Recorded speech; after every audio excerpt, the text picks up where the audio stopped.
and Mr. Goldberg. All right, counsel, we have a number of legal issues to discuss before we start with the jury. I have the jury upstairs in the lounge, since we'll probably be at this for a while. What I have scheduled is the first morning session to approximately 10:30 for motions this morning, but we have a number of matters we need to take up. Counsel, what's your pleasure as far as which motions to address first?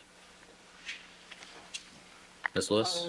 Your Honor, I think one of the first things maybe scheduled for today was a hearing with regard to collateral impeachment witnesses of Detective Furman. May we go ahead and handle that one? All right. Good morning, counsel. Good morning. Your Honor, this is a motion which was brought because of the defense desire to use additional extrinsic evidence to collaterally impeach Detective Furman's credibility. As the court is well aware, you have wide discretion in the use of extrinsic evidence for collateral impeachment and in collateral impeachment as a whole. And it's an area where many courts do exercise their discretion in precluding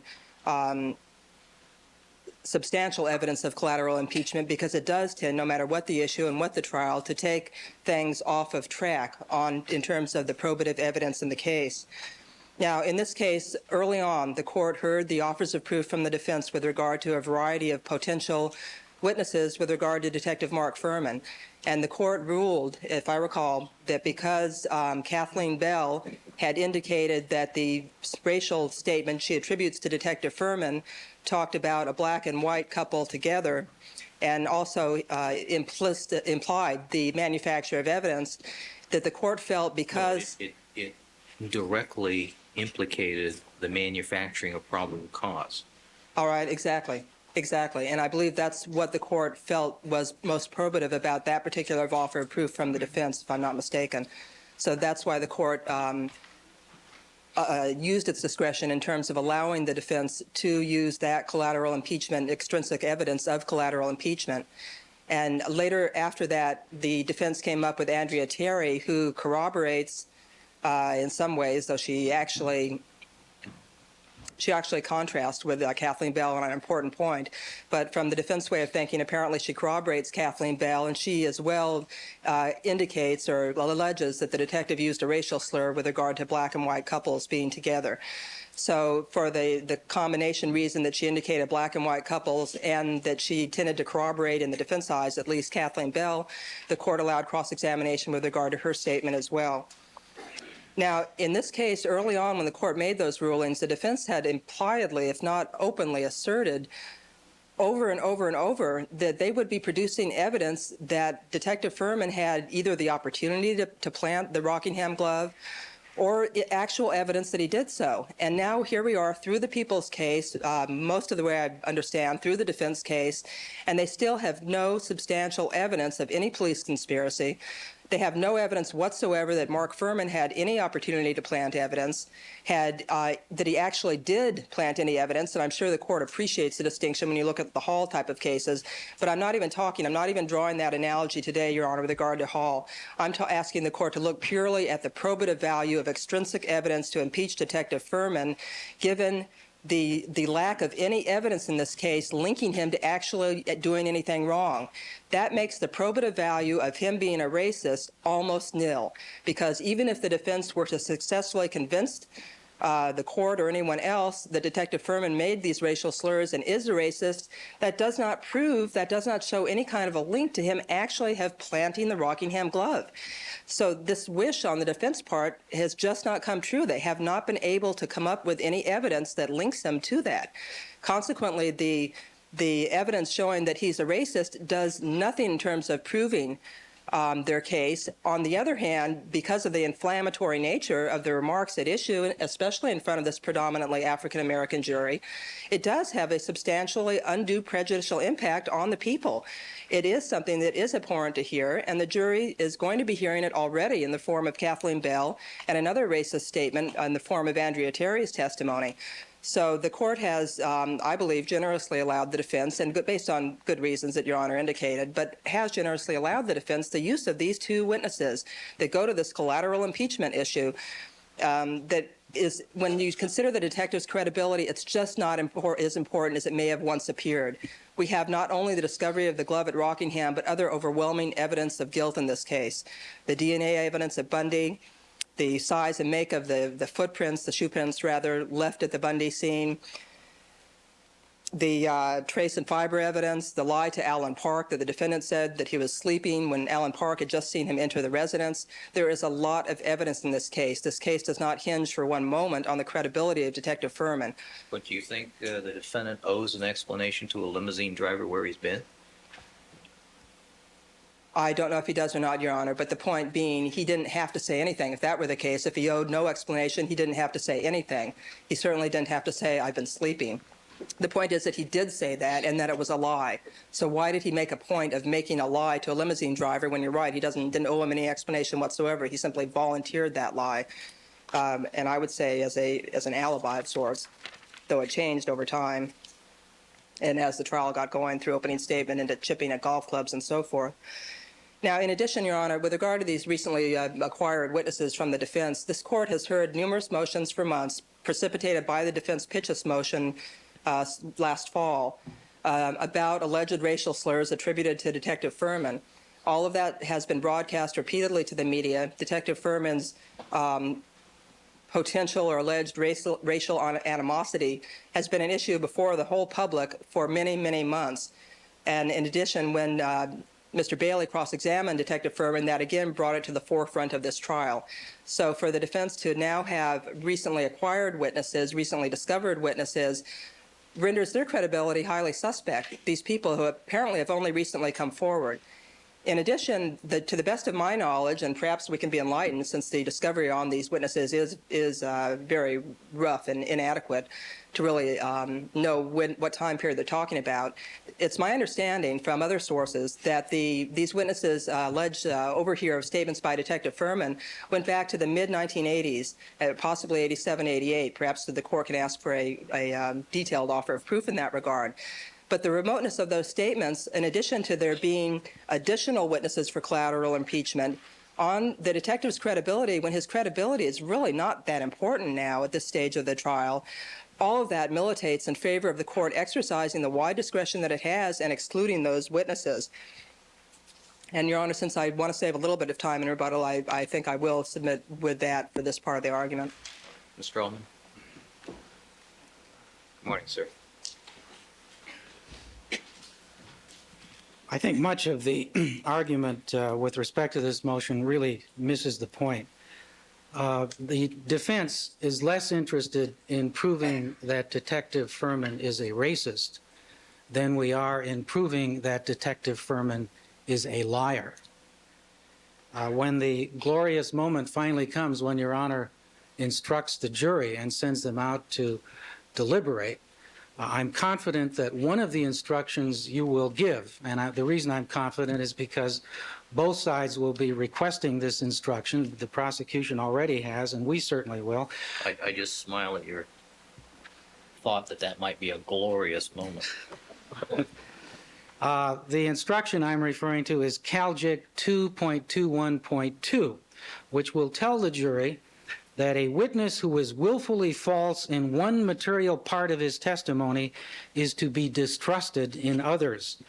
You may reject the whole testimony of a witness who willfully has testified falsely as to a material point, unless from all of the evidence you believe the probability of truth favors his testimony in other particulars.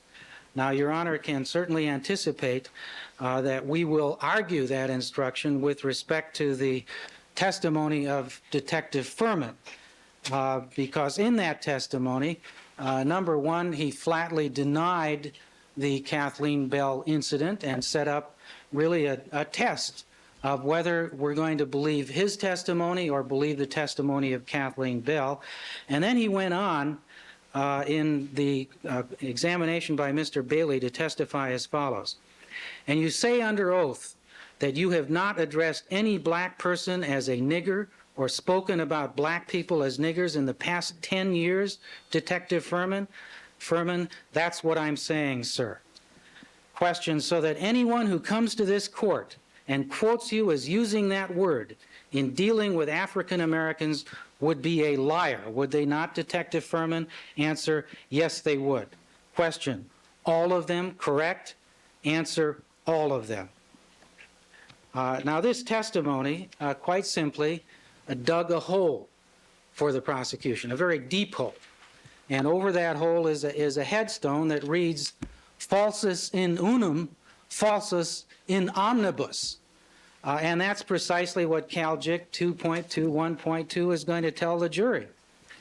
Now, we propose to present not only the testimony of Kathleen Bell and Andrea Terry to establish that the conversation alluded to about interracial couples did take place, but we will also present the testimony of Carol Hannock and Natalie Singer. Ms. Hannock, the evidence will show dated Detective Furman's partner, Tom Vetrano, in 1987, practically contemporaneous with the Kathleen Bell incident. She lived in an apartment in West LA, and on several occasions, when Mr. Vetrano came to that apartment to pick up Ms. Hannock, he was accompanied by Detective Furman. And in conversations that took place at that time, Mr. Furman frequently used racial epithets, including the word nigger, and expressed great racial animosity in the presence of Ms. Hannock and also in the presence of Ms. Hannock's roommate, Natalie Singer, who will testify that she was present on these occasions, that she heard these epithets, and that she was so offended by them that finally she refused to let Mr. Furman come into the apartment anymore. And finally, we will not be calling Maximo Cardoba at this time, but we do propose to call Roderick Hodge, a gentleman who was arrested by Detective Furman on several occasions in the period 1986 to 1987, again contemporaneous with the Kathleen Bell incident. He will testify that his father is African American, his mother is Caucasian, that this fact was apparently known to Detective Furman, that Detective Furman had arrested him on several occasions, and on one of these occasions, in January of 1987, after arresting Mr. Hodge for a drug offense, he turned to him in the back seat of a police cruiser and said, "I told you we'd get you, nigger." And then in a subsequent strip search of Mr. Hodge and several other African Americans who were arrested with him, he had them bend over in the course of a strip search and said, "You guys look all alike to me." Now, the significance of this evidence is not simply that it shows that Detective Furman is a racist. This evidence shows that Detective Furman is a liar. And the importance of these witnesses is that they all corroborate each other. We haven't heard any concession from the prosecution that they are ready to concede the credibility of any of these witnesses. I think we can anticipate that these witnesses will be attacked. In fact, they already have. Detective Furman has already called them liars. He has already contested the testimony of Kathleen Bell. So we cannot be deprived now of the opportunity to present evidence to persuade the jury that, in fact, Detective Furman was lying when he testified, and that that lie should lead the jury to distrust all of his testimony. Your Honor, of course, already ruled on the issue of whether this issue was material.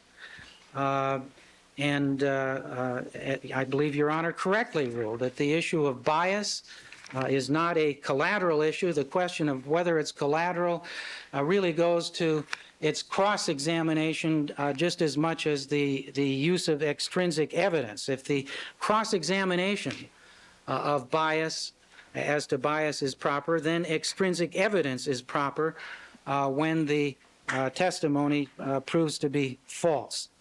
The only real question being raised about this evidence is the appeal to Your Honor's discretion under 352 to exclude it as somehow cumulative.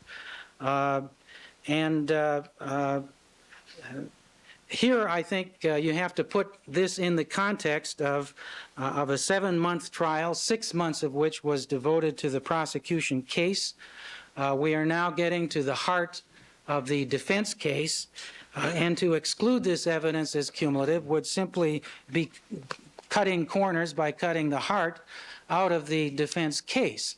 There is no question but that a central issue in this trial is the credibility of Detective Furman. And that credibility does not come into question just in the context of whether he planted a glove or not. In our original papers, we pointed out 11 different aspects of Detective Furman's testimony that we are questioning and that we want the jury to question.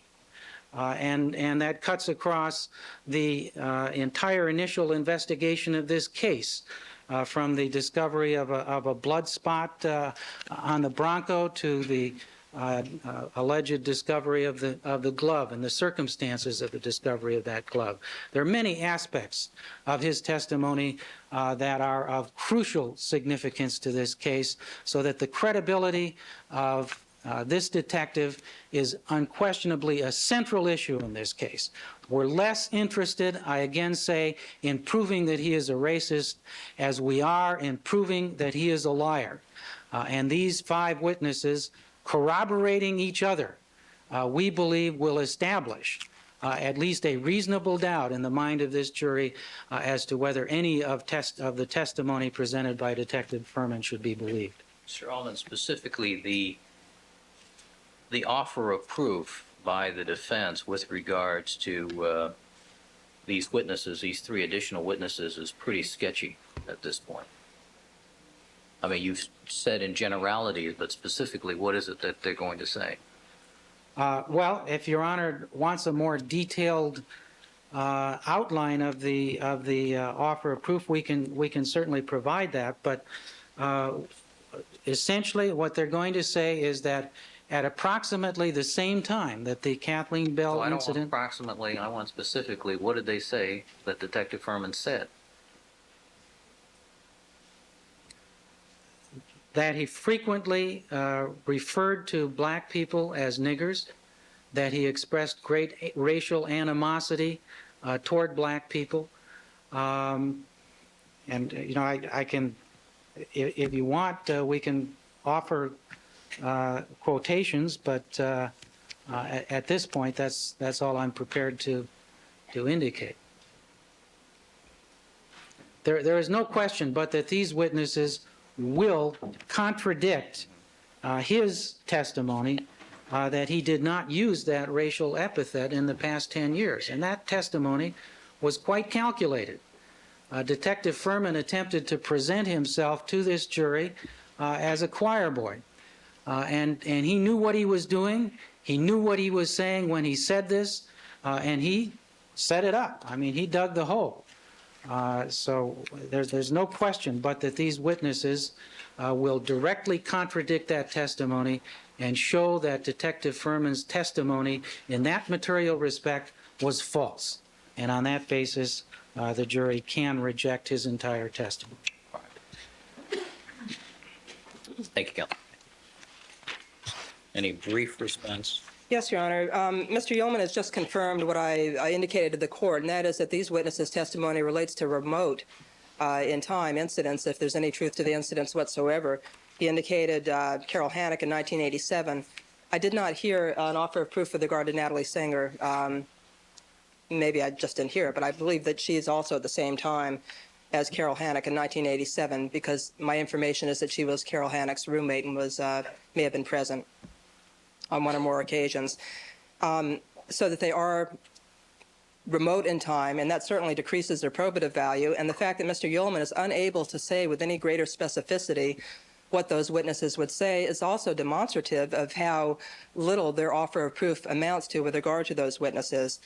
In addition, I want to remind the court that I did submit in camera ex parte under 1054.7 of the Penal Code some information with regard to Roderick Hodge. Defense counsel has indicated that the arrest they're talking about was in January 1987, and I'd ask the court to consider that information, which is impeachment and not discoverable to the defense, in conjunction with the probative value of Mr. Hodge's testimony, because it seems to demonstrate that he's clearly not telling the truth in terms of the offer of proof given the defense. Mr. Ullman points to the jury instruction that talks about where a witness is false in a material part of his testimony.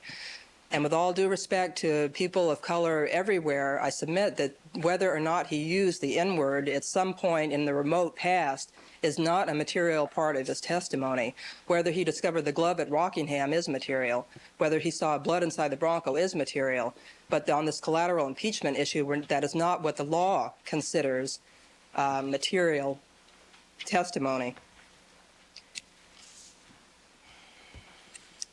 It doesn't surprise me, Your Honor, that the defense is electing not to call Maximo Cordova, considering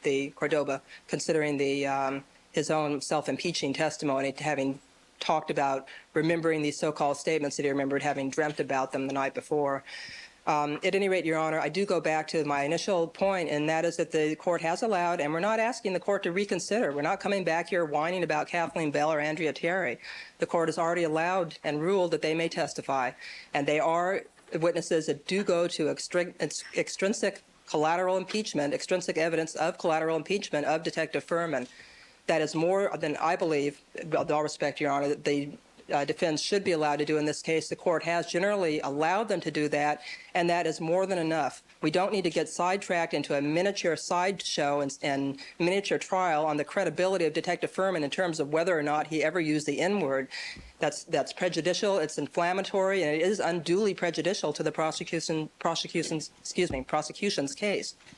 So I think the defense should be precluded. I would ask the court, and that's what the motion is for the court, to preclude these additional parade of additional witnesses to go to this one limited, narrow issue for which they already have 2 witnesses to testify. All right. Thank you, counsel. Counsel, I think that the presentation of this particular issue at this particular time is premature for this reason.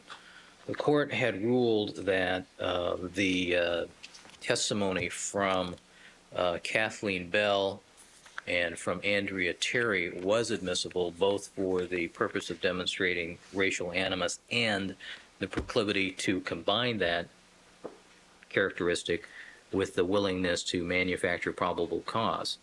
I found that specifically relevant to the facts and circumstances of this case.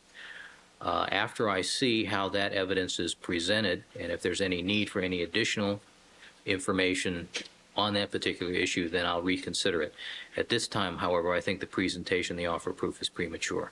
It does strike me immediately as being cumulative, but I think I can only make that determination after I have seen Kathleen Bell and Andrea Terry testify. So I will take this matter under submission until I hear the testimony of those 2 witnesses. And I take it Mr. Cordova is off the witness list at this time. He's not on our short list. We've not given his name. I think that I don't understand it this. All right. Next matter.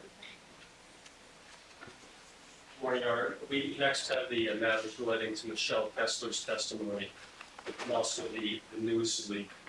I don't know whether the court wants to handle those as 2 separate, distinct issues that do relate in a way. I see one precedes the other. I think what we determine from the Newsleak issue then determines the broadness of the inquiry regarding Michelle Kessler.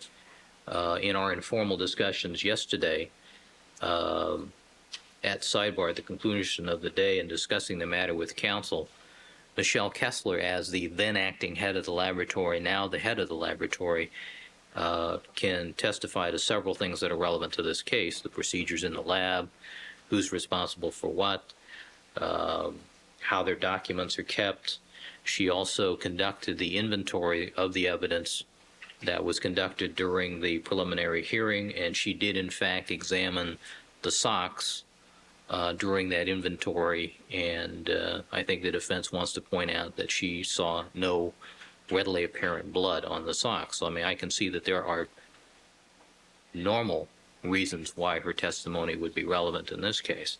The other issue, though, the information about news leaks broadens that inquiry significantly. So I think we need to explore that avenue first. And Mr. Goldberg, do you concede that she is subject to being called as a witness as to the standard issues? Well, the phrase standard issues is fairly all-encompassing.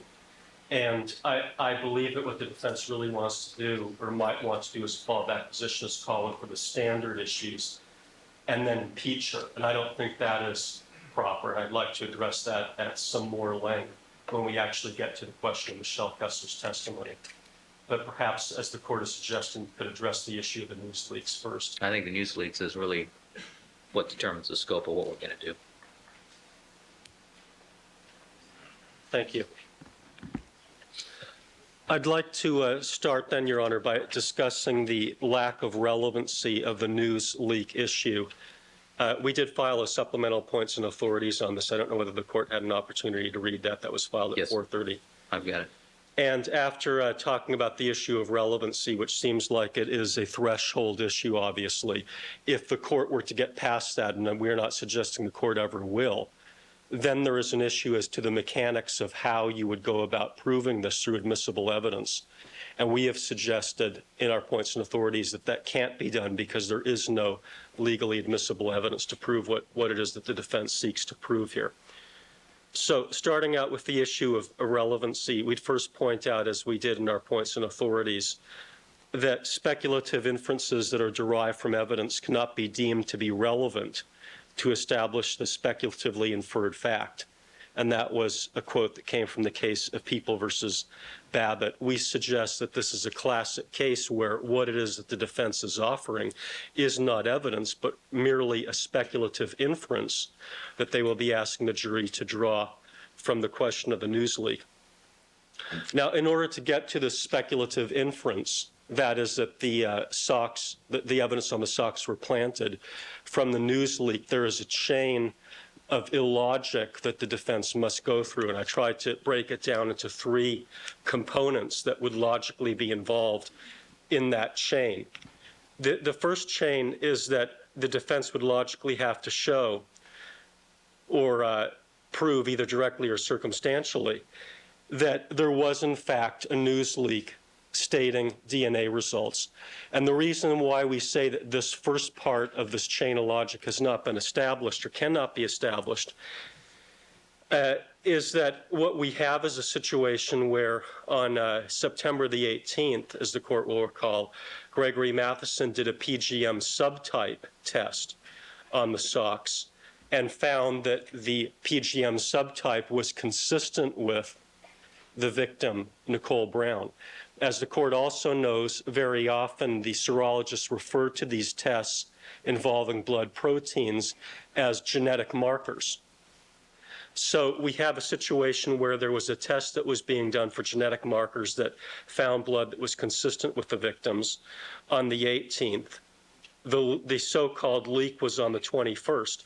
So we don't know, for example, Your Honor, whether what we have is a situation where the news media received information and misinterpreted that information and reported this genetic marker test as being a DNA type test. We don't know specifically what, if anything, was said. And just to give a little bit of an illustration on that, Your Honor, there was an incident quite recently, I don't know whether the court is familiar with it, where some of the detectives in this case were talking and joking out on the courthouse steps with some of the T-shirt vendors, as they frequently do. And one of the newspaper reporters or television reporters, I won't name the agency, asked who these people were, and in what the detectives felt was an obviously joking manner, said that these were 4 surprise prosecution witnesses that we were going to put on at the tail end of our case. The news reporter promptly scurried off, and this was shortly thereafter reported in the media that we had these 4 surprise witnesses, and reporters were scurrying all over the building trying to find out who they were. This was a situation where on its face anyone should have known that that is not a reasonable possibility, that we have discovery laws, we have to disclose people. You don't suddenly just march 4 people into court and put on surprise witnesses. Clearly something that any reasonable person would have seen as being a offhanded comment, a joke.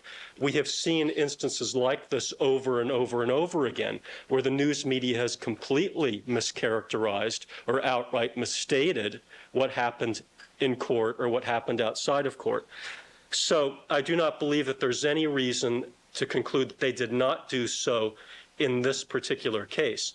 Also, as the court ruled at the time that this came up back in September, and these were Your Honor's words, let's not even dignify it as a news leak. It is a fabrication, end quote. Your Honor also found the conduct of the news media outrageous and irresponsible.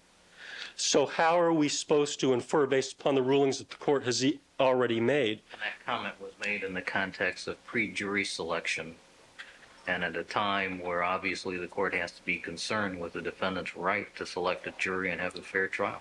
And Your Honor, I think also commented at that same exact time that this also might prejudice the people's right to a fair trial to the extent that it was releasing information that might not necessarily prove to be correct.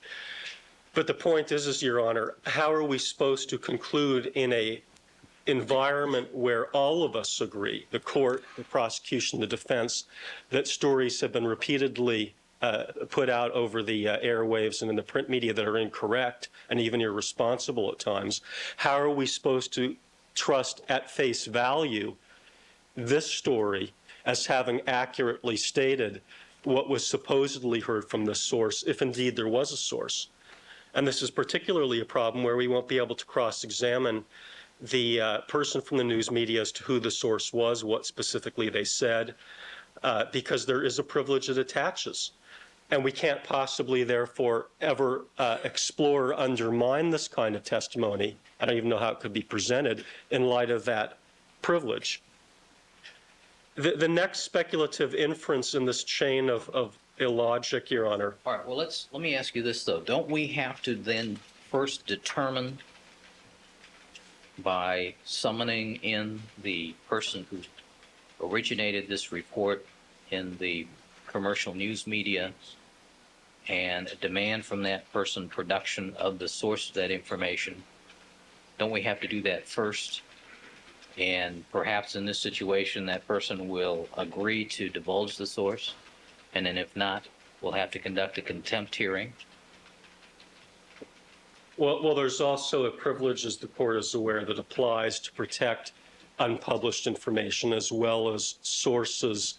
And we've already been told, I believe, it's already been represented to this court, that that privilege would be invoked here, which is another issue that we also addressed in the brief, Your Honor. But I do agree with the underlying premise of the court's question, which is that before this information could be put before the jury, we would have to have some evidence in an admissible form that the proponent of the evidence, the defense, could put forward to indicate that there was a source for this information, and specifically what the source said. But I go even one step further than the court has just suggested, and that is that in addition to that, they would also have to indicate that that source was an individual from SID in order to make the evidence probative on the issue of evidence planting. And if all they are going to say is that we have a source, that part of the relevancy inquiry is not addressed, because the source could have been, if we're looking at all of the potential candidates for suspicion, SID. It also could have been the police. It also conceivably could have been the Department of Justice. It could have been the DA's office, or it could have been the defense. All of those are possibilities. And there really isn't any evidence that points to any one of those 5 candidates more than the other, if all we have is information that there was a source. The defense said in their moving papers, well, the source said, or the news media said this was a source that was familiar with the investigation. But that does not exclude any one of those 5 candidates that I just mentioned. All of those 5 candidates would fall within the rubric of people who are familiar with the investigation. Or to add a 6th candidate on, Your Honor, it could be an eavesdropper or interloper who intercepted information from any one of those 5 sources. So it also could have been an unintentional disclosure.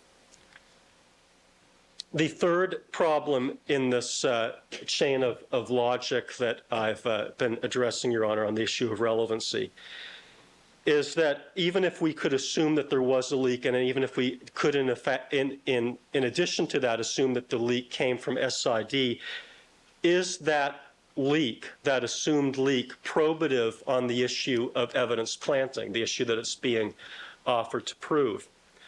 And I suggest that it is not very clearly. I'd point out, Your Honor, that if we knew that there was evidence on the socks, which we did on August the 4th, significantly before Greg Matheson's PGM subtype and before the news leak. We knew that through the presumptive testing that was performed on that date. There are 7 permutations of whose blood could be on the sock. It could be the blood of Nicole Brown and the defendant, Nicole Brown and Ronald Goldman, Nicole Brown, Ronald Goldman and the defendant, Ronald Goldman, or the defendant and Ronald Goldman. Those are the only 7 possibilities. So simply by guessing, once we know that there's blood on the socks, if we simply guess it's Nicole Brown's blood, we have 4 permutations that include that as one of the possibilities, or a 57% chance of being right. Refresh my recollection as to what the news report said back in September. The news report said that blood was found on the sock and that it was reported to be that of Nicole Brown. It didn't say... By DNA typing. But by DNA testing. Well, I think one report was that it was the victims, and I believe that there was a subsequent report saying it was Nicole Brown, as I recall. I just listened to it the other night. There were 2 reports. There was one on the 21st and one on the 22nd. One on the 21st when the claim was made, and on the 22nd when it was reaffirmed. Yeah. All right. But, well, they also said that it was, I'll get to that. They said it was PGM, and, excuse me, they said that it was RFLP and PCR testing. But the point is, Your Honor, is that just by guesswork, if the source said it's Nicole Brown's blood, they have a 57% chance of being correct. I don't recollect that the 21st or the 22nd that Nicole Brown's name came up specifically. I thought they had said that, but if they didn't say it and they said that it was the victim's blood, just generically, then there are Do we have that 6 video? out of 7. Then they have a 6 out of 7 chance of being right. Do we have that videotape available? Yes, I have it upstairs. But the point is, Your Honor, is if they simply said the victim's blood, which is I think what they said on the 21st, then I think there's a 6 out of 7% chance of being right. And probably greater, because it would be a reasonable inference that because there was a lot of victims' blood at the scene. Let me look at it again, because whether they say have specifics as to whose blood is there, that's an important issue. Yeah, but Right. I would submit, Your Honor, that if they had said it's No, Nicole... I understand the permutations. I Yeah. understand what the possibilities Okay, are. but had they said it's Nicole Brown's blood and the defendant's blood, then at least the argument that this was someone with inside information would be slightly stronger than if they simply said it was the victim's blood. Before we get too far away from this point, Mr. Douglas, do you have that available? Yeah.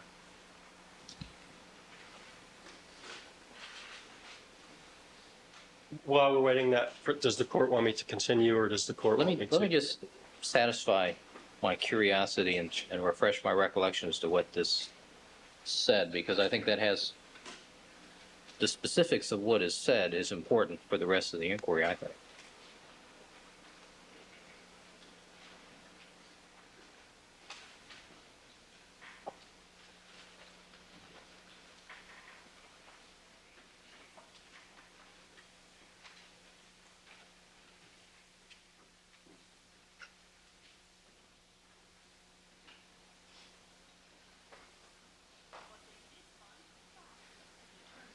They were bloody socks. On an LAPD inventory list of the 234 items confiscated from the Simpson estate, the socks are number 13. The list reveals they were found in Simpson's bedroom. Sources say the men's socks, said to be OJ Simpson's, which had several blood drops, were sent by prosecutors to Cellmark Lab in Maryland for DNA testing. And now that testing is complete. Sources have confirmed results from RFLP testing, the most definitive type of DNA test, reveal that the blood on Simpson's socks is a genetic match with Nicole Brown Simpson's blood. The question, how did Nicole Brown Simpson's blood get there? That's a question that may be very difficult for OJ Simpson to explain. Thank you.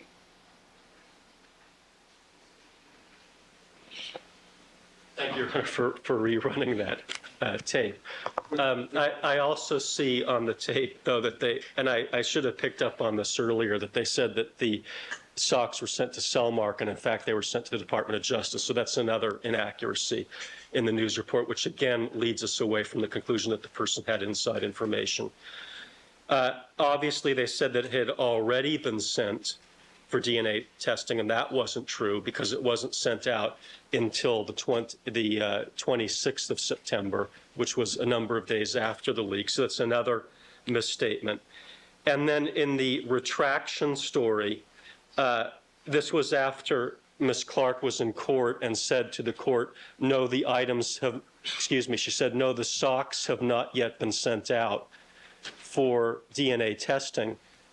Following that statement in court, the news media reported, well, that's true, the socks haven't been sent out. However, a cutting from the sock was sent out, and that's also incorrect because we had neither sent out cuttings from the sock nor had we sent out the sock itself as of that date. So all around, the report that was issued by the news media is incorrect. The only thing that they state that can be characterized as being correct is that Nicole Brown's blood was on the sock. However, that's only a partially correct statement because the defendant's blood was on the socks as well. So there's nothing about the report itself which leads us to the conclusion that it came from someone with inside knowledge or someone other than a crackpot. And there is every indication in the report itself that it did not because of the numerous inaccuracies of the report. Now, getting to this third relevancy issue, and that is, I think, probably the key one here, is even if we could get over the other two relevancy hurdles, why would a leak be relevant on the issue of evidence planting? The defense has simply assumed that it would be relevant without articulating why it would be. And in trying to articulate that a little bit, I'd like the court to envision two scenarios. Under scenario number one, we'll call this evidence planting scenario number one. What happens is the socks themselves are planted at the defendant's home. But apparently, according to this scenario, when the socks were seen on the 24th of June and the 29th of June, there's no blood on them. This is the inference that they want the jury to believe. Therefore, someone planted blank socks. So under this evidence planting scenario, maybe what happened was the person that planted the blank socks was listening to the news media and heard this story about DNA testing and thought to themselves, oh my heavens, we planted the socks, but we forgot to plant blood on them. And then as a result of having been reminded by the news story that they had forgotten to plant blood on the socks, got dressed up in their ninja-style evidence planting outfit, and then put the blood on those socks. All right, well, if you argue that the defense argument is speculative, let's get back onto terra firma. Well, it's not just speculative, Your Honor, but I don't think that the defense can logically assert that theory, that the news report itself... Let's agree nobody likes that theory. Okay, so let's try theory number two then, evidence planting theory number two. And that is that, and it seems to be inconsistent, by the way, with evidence theory number one, which I think the defense in part has pursued because they've suggested that blank socks were in effect planted. But let's take evidence theory number 2, and let's suggest that what happened was the evidence was planted prior to the time that the news story came out. Then what happened under defense theory number 2 is that the person that planted the evidence on the socks, for some reason, then immediately called the news media and said, guess what, I just planted some evidence on the socks, or guess what, there's evidence on the socks, and it's going to be Nicole Brown's blood. And that seems to be particularly unreasonable to conclude that the very individual that participated in planting the evidence then called the news media to tell them about that. So under either scenario that the defense wants to pursue, whether the evidence was planted after the leak or before the leak itself does not logically help to establish that evidence was in fact planted, because the person that was responsible under theory number 2 for planting the evidence would be the least likely individual to want to do anything to make that fact known and perhaps be caught in the process. So I have suggested that none of these 3 prerequisites can be established. You can't show that it was a leak of DNA test results that in fact occurred. You can't show that the person came from SID. And even if you could show all those things, you still can't logically connect up this so-called leak to the question of evidence planting under any scenario that I can see the defense arguing before this jury. I'd like to get to the other more technical issues, but that would assume that we got over the threshold issue of relevance. I don't know whether the court perhaps would like to divide this up into pieces and decide the issue of relevance first, because then we have some issues involving privilege, hearsay, conclusions and opinion evidence, a variety of technical legal issues that would go to how the defense would try to present this evidence if the court ruled that it was relevant. But I don't know whether the court would choose to, in effect, break up the arguments and decide the issue of relevancy first. Well, let's look at the spectrum of the evidence that we have here before us. We have, with regards to the sock, we have the testimony of, or recollect it was Detective Looper, that the socks were recovered at his direction because, quote, they were out of place. That's an explanation I've never heard before. We have the offer regarding Mr. McDonald's testimony that blood in the interior of the sock A is blood that was not powdery, but in a form such that it had to have been, it was not transferred into that fiber by powder means. It was a liquid when it got there. We then have the testimony of Dr. Reeders that, in his opinion, the testing done by Roger Martz with regards to the sock is, in his opinion, indicative of the presence of EDTA. Putting those 3 factors together with the premature claim that RFLP testing shows that Nicole Brown Simpson's blood is on the sock, I mean, that's a pretty plausible offer of proof as far as going further, wouldn't you say? So No. You don't think so? Well, as to the issue of Detective Looper, Your Honor, Detective Looper's testimony that as to him directing people to collect the socks, the court never heard before because it was never relevant before. Of course, Your Honor knows that the prosecution on each one of the factors the court has raised has counter arguments, and so I understand, and that is not directly relevant to the court's question. What is relevant is the issue of, is the defense allowed to prove, if they can, that the socks are planted? Certainly. All right. Here's the thing, though. In the scenario that I just posed, the chain of facts or proffered evidence that I've discussed, The next link in this is that there's somebody in the police department who knew about this and told somebody in the news media Who knew about what? about the fact that there's blood on the socks So in a premature fashion. That's scenario number two. What I've talked about is scenario number two, that a person either planted the evidence, him or herself, or had direct knowledge of this and participated in it, and then decided to disclose it to the news media. But don't we, from this point, then have to make an inquiry of the news source first as to who the source was before we determine how much further down this line we go?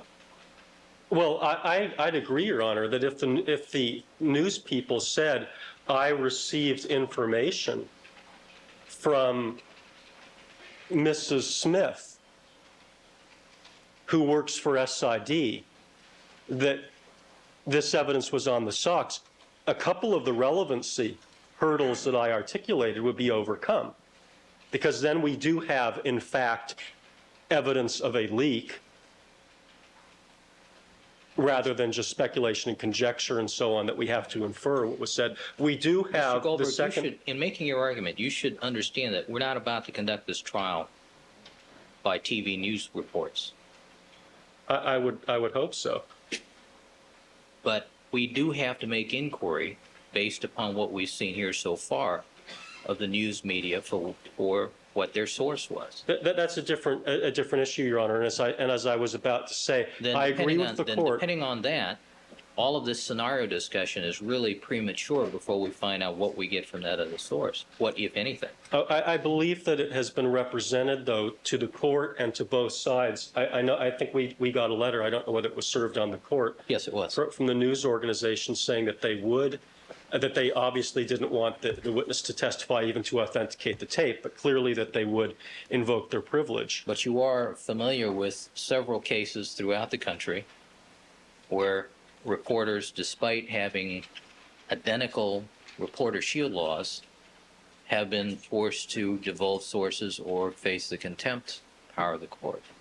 And since it appears this trial may be going on for several months, that could be a significant sanction. Well, Your Honor, I am not addressing the issue and was not arguing the issue of whether or not the court wants to hold such a hearing and then attempt to get this reporter to divulge their source. That's a separate issue. And obviously, if the answer... The point I'm making is that before we get to the cross-examination of Michelle Kessler as to news reports, there has to be a little bit more there than what we have now, is the point I'm making. I'd agree. And I think that the burden is on the proponent of the evidence to get that little bit more in here, however they want to do it. All right, then procedurally, my understanding is that the news reporter in question has been subpoenaed? Yes, Your Honor, I believe she has said Mr. Third step out and saying that he can indicate they accept service. So that happened yesterday. I'm only out sure that that's the call. All right. Then I would say this further discussion about scenarios at this point is really premature before we get that other piece of information. Okay. Mr. Ullman?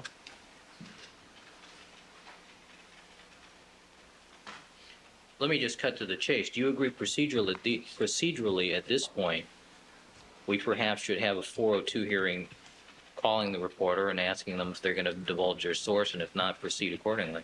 Your Honor, I think we can make a sufficient showing that the source of this news leak was the SID laboratory without the divulgence of the source by the news reporter. Okay, how do we do that? We do it simply by asking Ms. Savage to come in and authenticate the report that was given and to confirm the information which has already been disclosed to this court in the form of a letter addressed to Your Honor from Carol Black, the President and General Manager of KNBC TV. At that time, Ms. Black represented to this court that the news story was based upon, and I'm quoting, individuals knowledgeable about the investigation had told KNBC News personnel that socks with blood on them had been part of the material seized by authorities in Mr. Simpson's house, that DNA testing had been requested to determine whether the blood on the socks matched the blood of one of the victims, and that communications from the testing laboratory had reported a positive correlation. Now, that is their representation of the sources. They But is then... the source knowledgeable? As Mr. Yes. Goldberg points out, that could include Mrs. Robertson. Well, I'll get to that in a moment. Not The- that she's not a credible source, but, I mean, Yeah. there's a whole panoply of people Well, who there's claim to be there's knowledgeable. another element to this, because they go on to indicate that this same source had previously provided reliable information. They come back and they reconfirm and they say, our sources reconfirm to KNBC News their original statements that the tests had occurred and that the communications had been received. Thus, KNBC's news reports were based on the statements of multiple sources with different avenues of information who KNBC knew had knowledge of the investigation and who had on previous occasions provided accurate information to KNBC.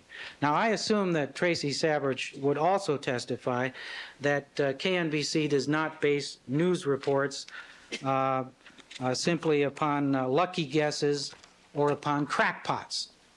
So we're limiting, at least somewhat, the available pool of sources from whom this information might have emanated. Now, through the testimony of Michelle Kessler, we believe we can establish a chronology that points a very, very reasonable inference of a finger of more than suspicion at the SID laboratory itself, because you have to put this in the context of a chain of events. And that chain of events starts much earlier than September 21st. It starts on September 12th, when Michelle Kessler, as director of the SID laboratory, receives a fax from Cellmark giving DNA results. That faxed report is not even transmitted to the prosecutor, Marcia Clark, until 4 days later, on September 16th. But on September 12th, on the same day that the fax is received by Michelle Kessler, there are news reports, including, I believe, a KNBC news report, reporting the results of those DNA tests. All right, then we're told on September 18th, a PGM subtype of the sock is done, and it turns up results consistent with Nicole Brown Simpson. Now, the question is, who knew of those results? That test was done by Greg Matheson within the SID laboratory. We'd like to ask Michelle Kessler, well, who found out about those PGM results? To whom were those results disseminated? Apparently, the decision was made on September 21st to send the socks out for DNA testing. We would like to know who made that decision and to whom that decision was communicated, because on September 21st, coincidentally, that's the date that the news leak announces DNA results on the sock. All right, do we have a copy of the fax of September the 12th? Yes, we do. I believe that was appended to an earlier motion that we filed with the court.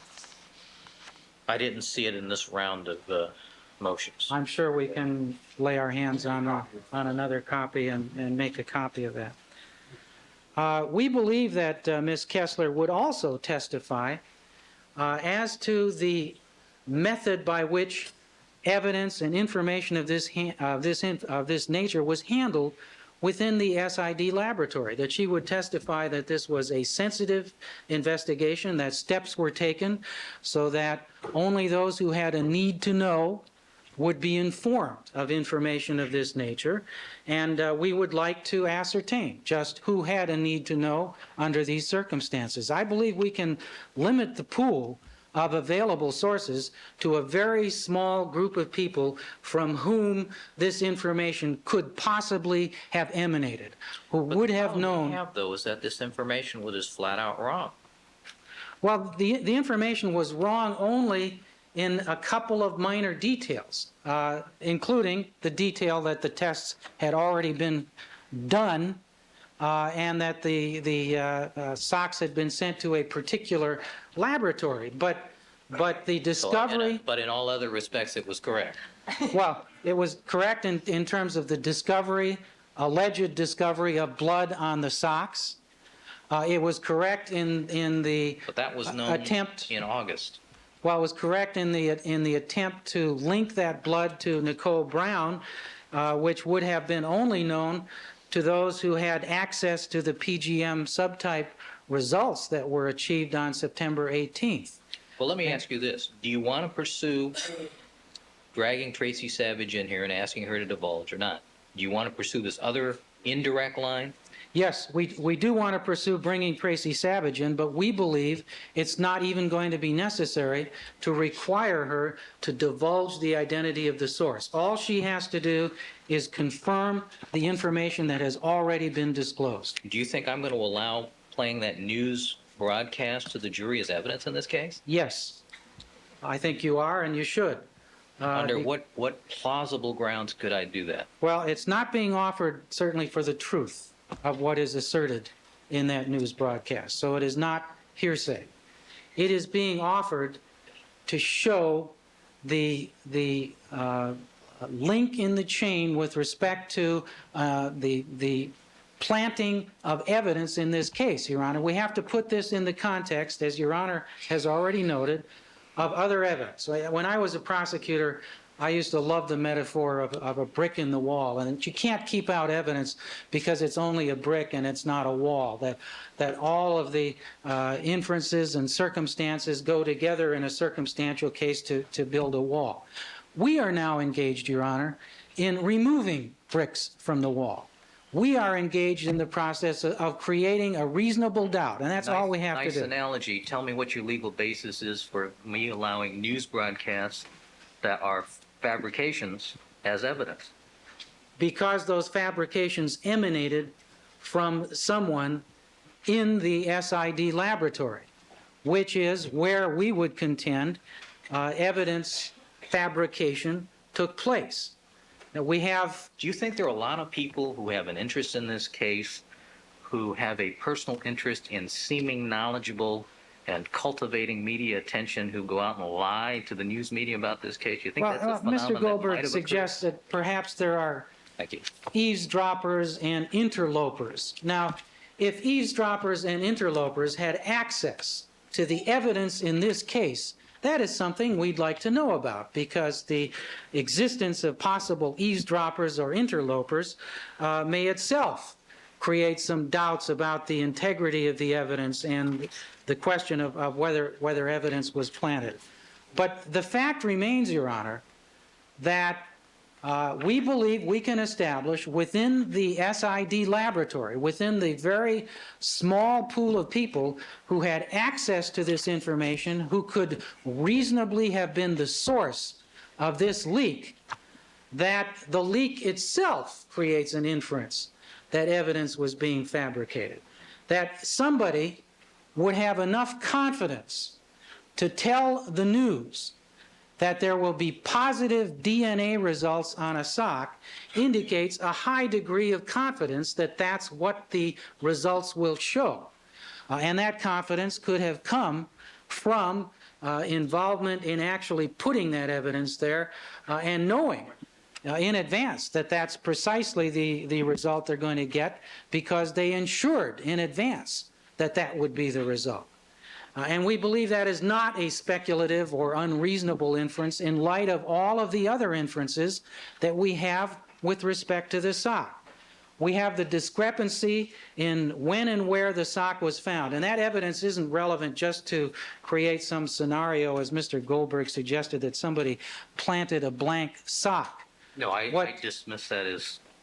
What that evidence does is suggest to the jury that this sock, as well as other evidence, was not particularly handled with great care, that we cannot trust the evidence and the records of the criminalists who say they collected that sock when we've proven that those records are wrong. that they have the wrong time with respect to when those socks were collected. Then we have discrepancies in terms of when blood was discovered on the socks. Well, counsel, let's get back to my question. What legal, statutory, case law, other example that any court anywhere in this country has ever allowed a fabricated news report as evidence in a case? Ever? I'm sure we can come up with cases where news reports have been admitted for a non-hearsay purpose, and that's... Give me one. I'll get right to work on that, Your Honor. What we're offering this news report to establish is that the SID laboratory was the only logical source of that information, that the pool of individuals within that laboratory I understand the argument. were persons who had access to the evidence and could have participated in the planting of evidence. So we're simply adding or subtracting another brick from the wall that creates that hole of reasonable doubt. That gives this jury a reasonable doubt as to the integrity of the evidence that is being presented in this case.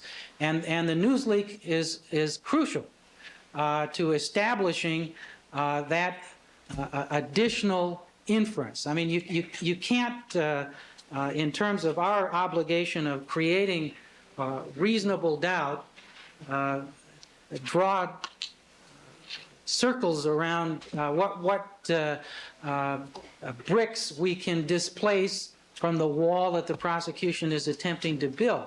And this is a very important brick.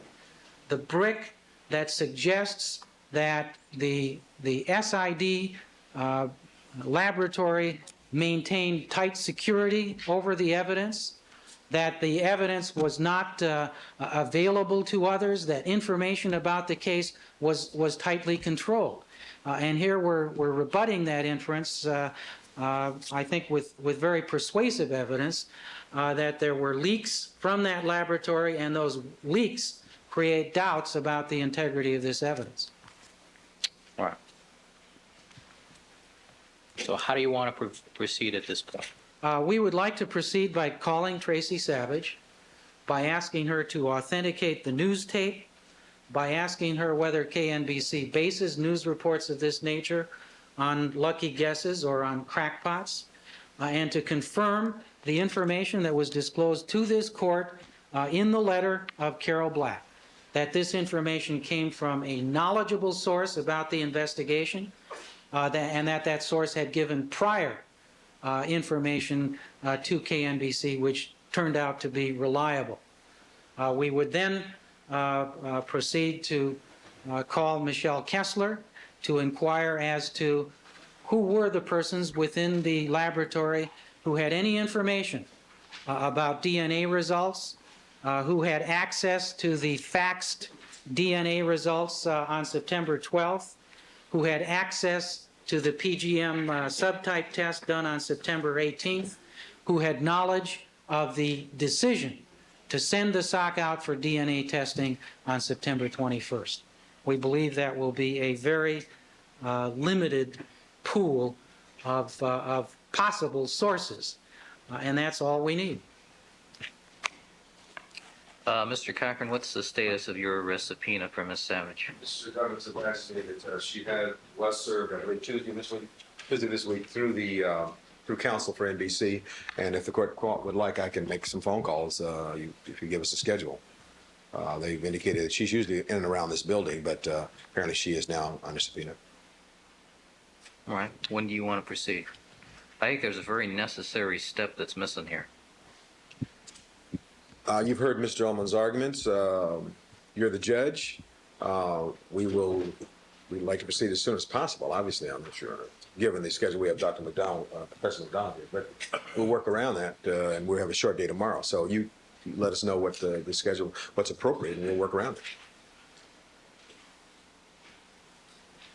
My recollection is we have to conclude Dr. Reeder's tomorrow morning. We You do. want to present Mr. McDonald today, That's correct.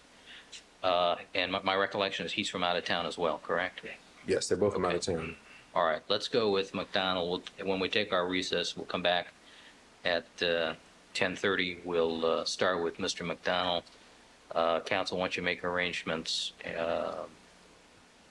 I take it, is Kessler your next witness after McDonald and Readers? I would think so, yes, Your Honor. Side with Savage Kessler. Yes, Your Honor. All right, then let's go Monday with this. Monday morning, 9 o'clock, Monday morning, 9 o'clock. depending what happens tomorrow, but yes, That'll be for the 402 hearing regarding what comes out of Savage. that'll be fine. All right.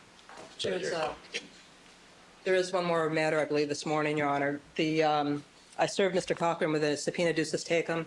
Did the court have an opportunity to see that? I filed it with the court yesterday so that you could take a look. Yes.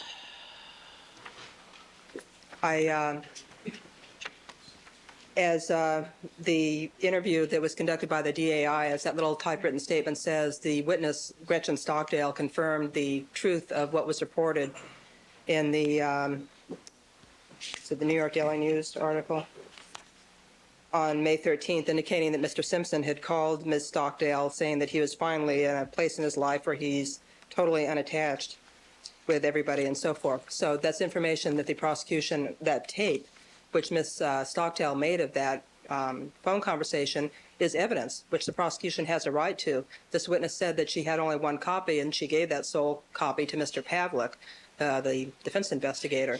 So we're not trying to use the subpoena process for discovery. We're trying to get evidence which we already know from an independent source exists, and the only copy of which was given to the defense.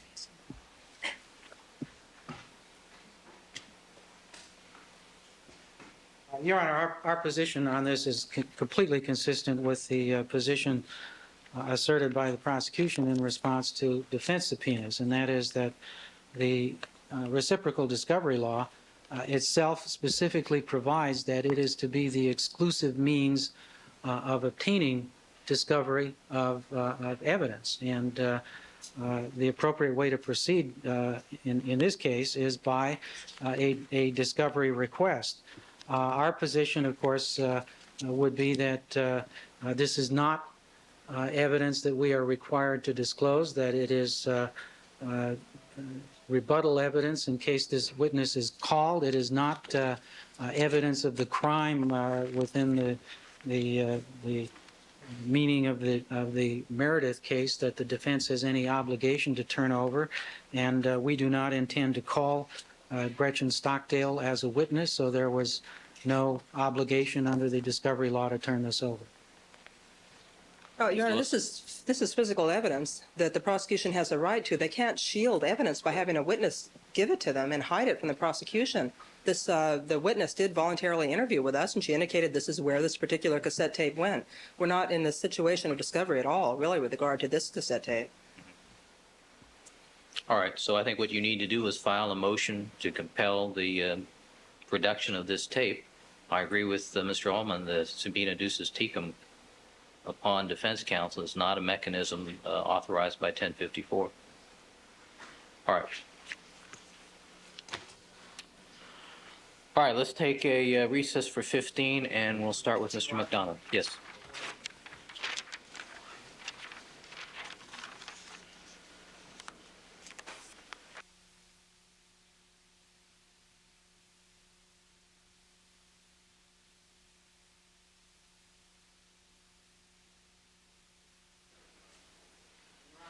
I'm informed that among the items of evidence that we'd like to put on today is the videotape and the grand jury testimony of Thano Paradas.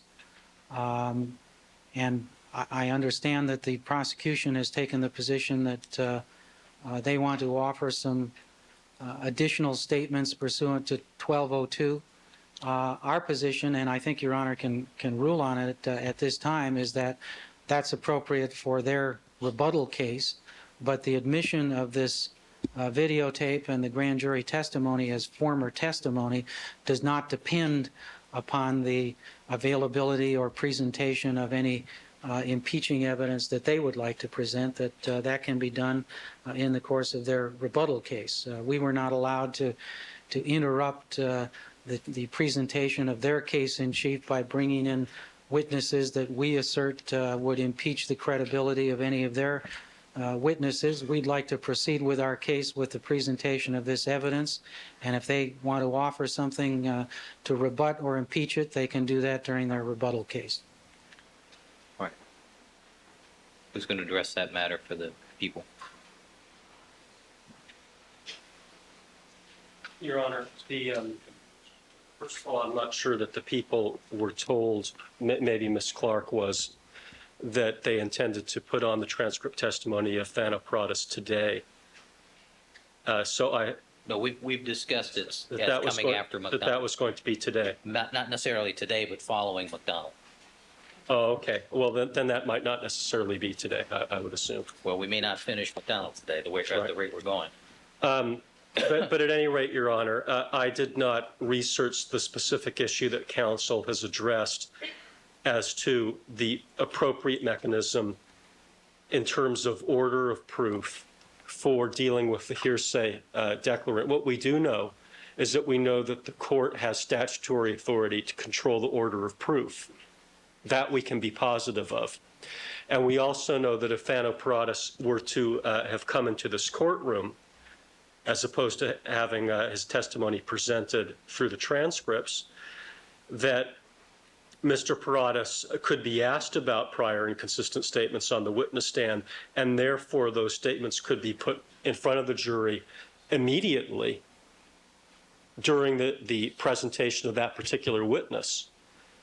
Obviously, we can't do that with the hearsay declarant because we're never going to be able to confront him with the prior inconsistent statements. Nevertheless, we are statutorily entitled to call a witness who can testify to those statements. What I would say to the court is that given that the court does have statutory authority to control the manner of proof, and because the court has in effect made a ruling or there has been a finding of unavailability, the prosecution should be able to present those prior inconsistent statements at the same stage in the trial that we would be able to present them if he were here live. That is immediately upon the heels of what would be his direct testimony, the reading of the transcript.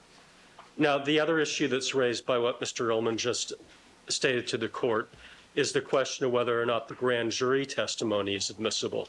That was not subject to both direct and cross-examination, obviously. So I'm not sure that the grand jury testimony, as opposed to the preliminary hearing, is admissible per se, although I'm not certain whether the people would have an objection to that. I'd like the opportunity to take a second look at that, or perhaps another member of our prosecution team to determine whether tactically we would want to make that objection. All right, we'll take that up at the conclusion of Mr. McDonald's testimony then, whenever that might be. But be prepared to tell me what your position is regarding the grand jury aspect as soon as you can. Let me just make this one observation, though, about order of proof. This witness was available to the prosecution in their case in chief. The testimony by Mr. Paratus could have been presented. His testimony now that his recollection is X, Y, and Z as far as how much blood was collected from Mr. Simpson. And then he could have been, during the direct examination, asked about prior testimony. He could have testified how he was mistaken or whatever the offer might have been. That opportunity was available to the prosecution. They did not avail themselves of that. The any 1202 evidence, assuming that it's admissible, will be restricted to the prosecution's case and rebuttal. All right. We have not, at this point, received any statements or any offer of proof with respect to 1202, so we're completely in the dark Well, it as could to whatever it is they're going to offer. could be rebuttal evidence that they don't have to disclose to you at this point. Well, if it's So depending on how you want to play this, if it's rebuttal evidence, then it should await their rebuttal case. probably should. All right, we'll take. We did say, and so the jury was clear on that day, we did say if we ran out of time, Agent Marks, we would call Ms. Morales staying yesterday. Yep, I recollect. But I also said I wanted to see it one more time before we Sure, play it. we'll make it, My recollection is 8 or 9 minutes. No, we're going to take a recess for 10 minutes. All right, thank you. 10.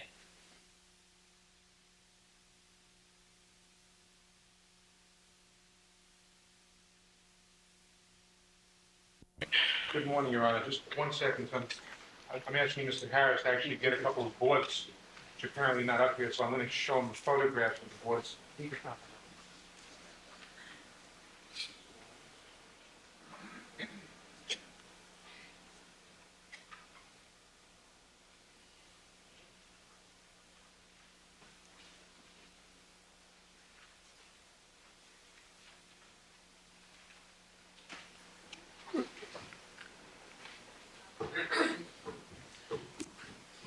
Good morning, Your Honor. Neufeld. Our next witness is Professor Herbert McDonald, and there are a couple of points I wanted to get out of the way first, Your Honor, in the nature of 402 and in limiting matters.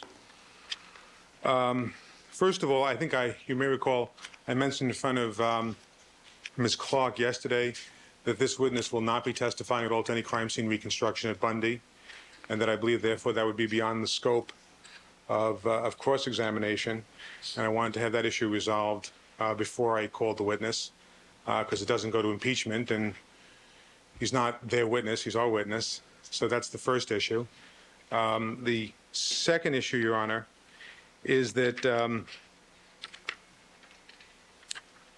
as you know, Professor McDonald conducted a glove shrinkage experiment, and although that may open the door to the prosecution conducting its own glove shrinking experiment with the gloves that they have, I don't believe it opens the door to displaying other photographs that they have or purport to have of Mr. Simpson wearing leather gloves in different places. One has nothing to do with the other.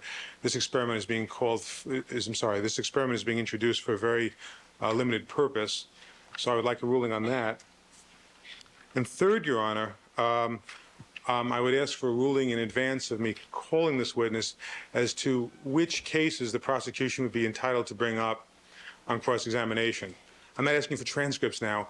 I'm just asking for certain cases, because Professor McDonald has been involved as an expert witness on behalf of the prosecution and behalf of the defense in many well-known cases throughout the country.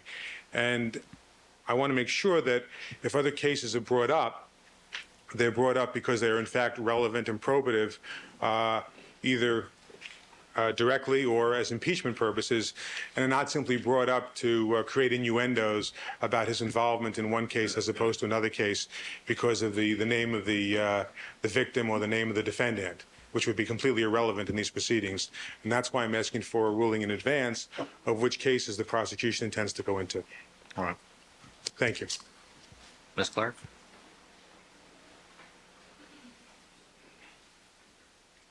I don't really understand how counsel can require us to state what we intend to use to impeach a witness who has given us no report, who has given us no indication of what he's going to testify to. We are here in the blind, as the court is well aware. Certain topics have been referred to that he will address this topic or that topic, telling me nothing of what he intends to say about that topic. And in view of the fact that they have determined it's appropriate to keep us in the blind and not tell us what he intends to testify to, I cannot be in a position to accurately inform them of what I intend to impeach with. That's what I have to say about the cases we intend to use. I don't know. If he would tell me what he was going to say, if counsel had been forthright and candid about what he was going to testify to and what his conclusions would be, I might be in some position to help them, but I can't. With respect to the crime scene at Bundy, again, how do we know what he's going to say? Some comparison to the blood drops at Bundy or something present at that crime scene might be relevant impeachment, given some conclusions he makes about what he sees at Rockingham. And until we hear that, we don't know. This is what they have bought into by failing to tell us or give us any reports as to his conclusions. How can I know what I'm going to use to impeach or ask to use to impeach?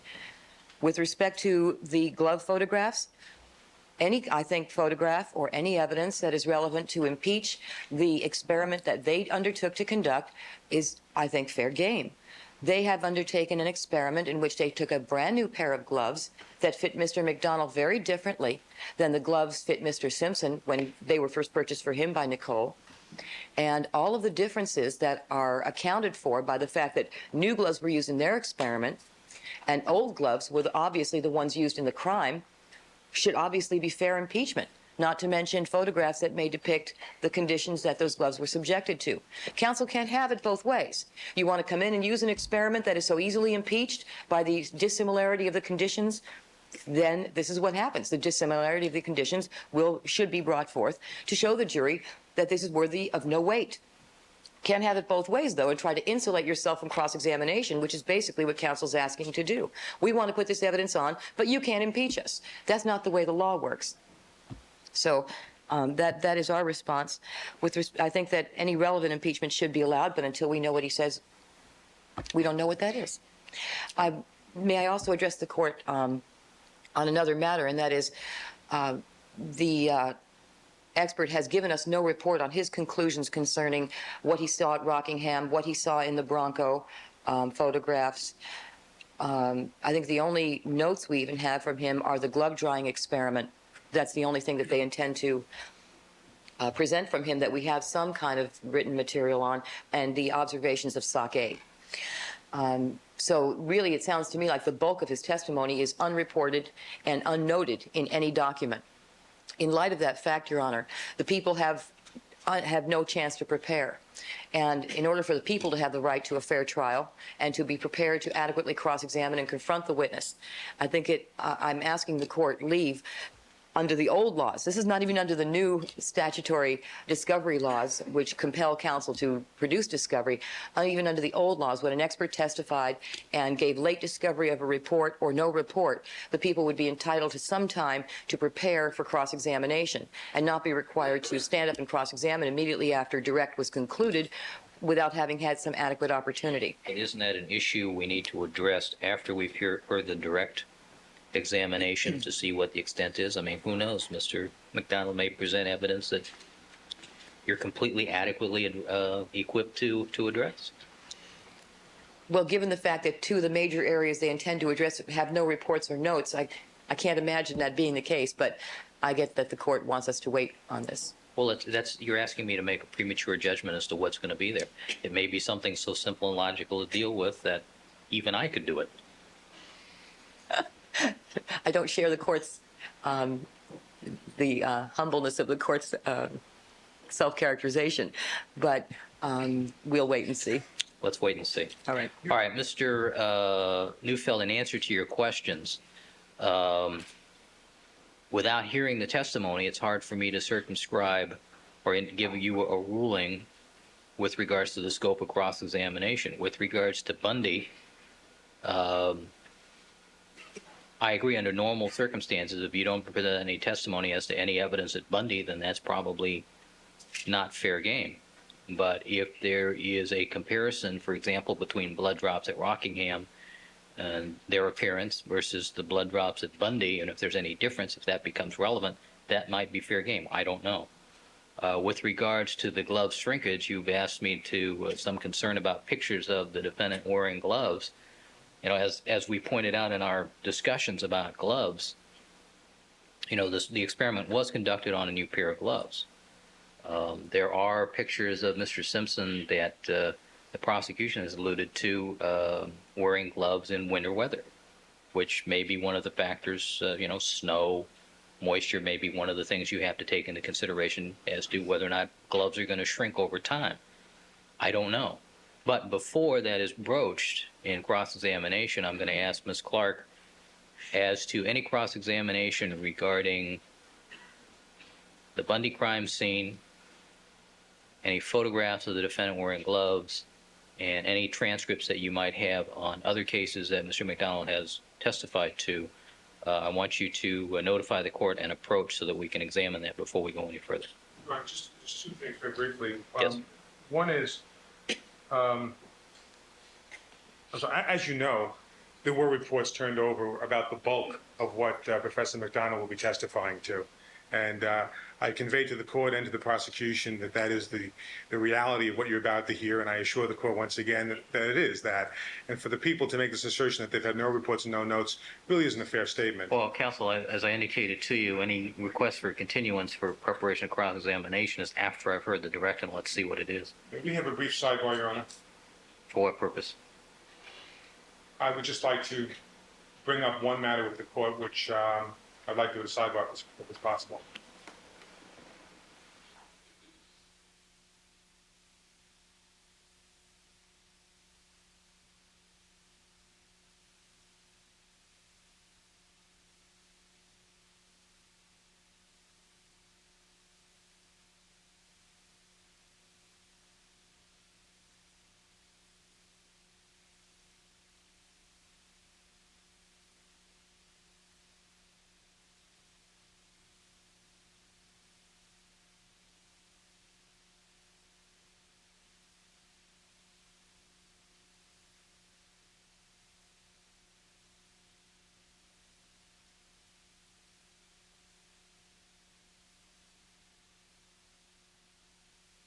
Aguilar, let's have the jury, please.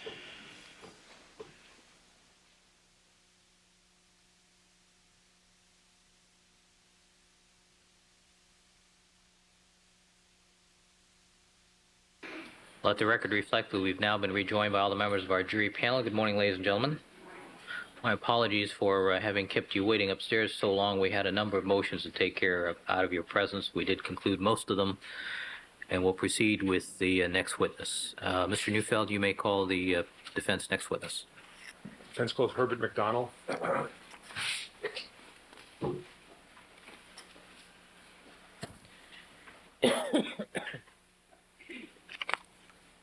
your right hand, please. You do solemnly swear that the testimony you may give me cause now coming before this court to be the truth, the whole truth, and nothing but the truth, so help me God. I do, so help me God. Please have a seat and you witness stand and state each of your first and last names for the record.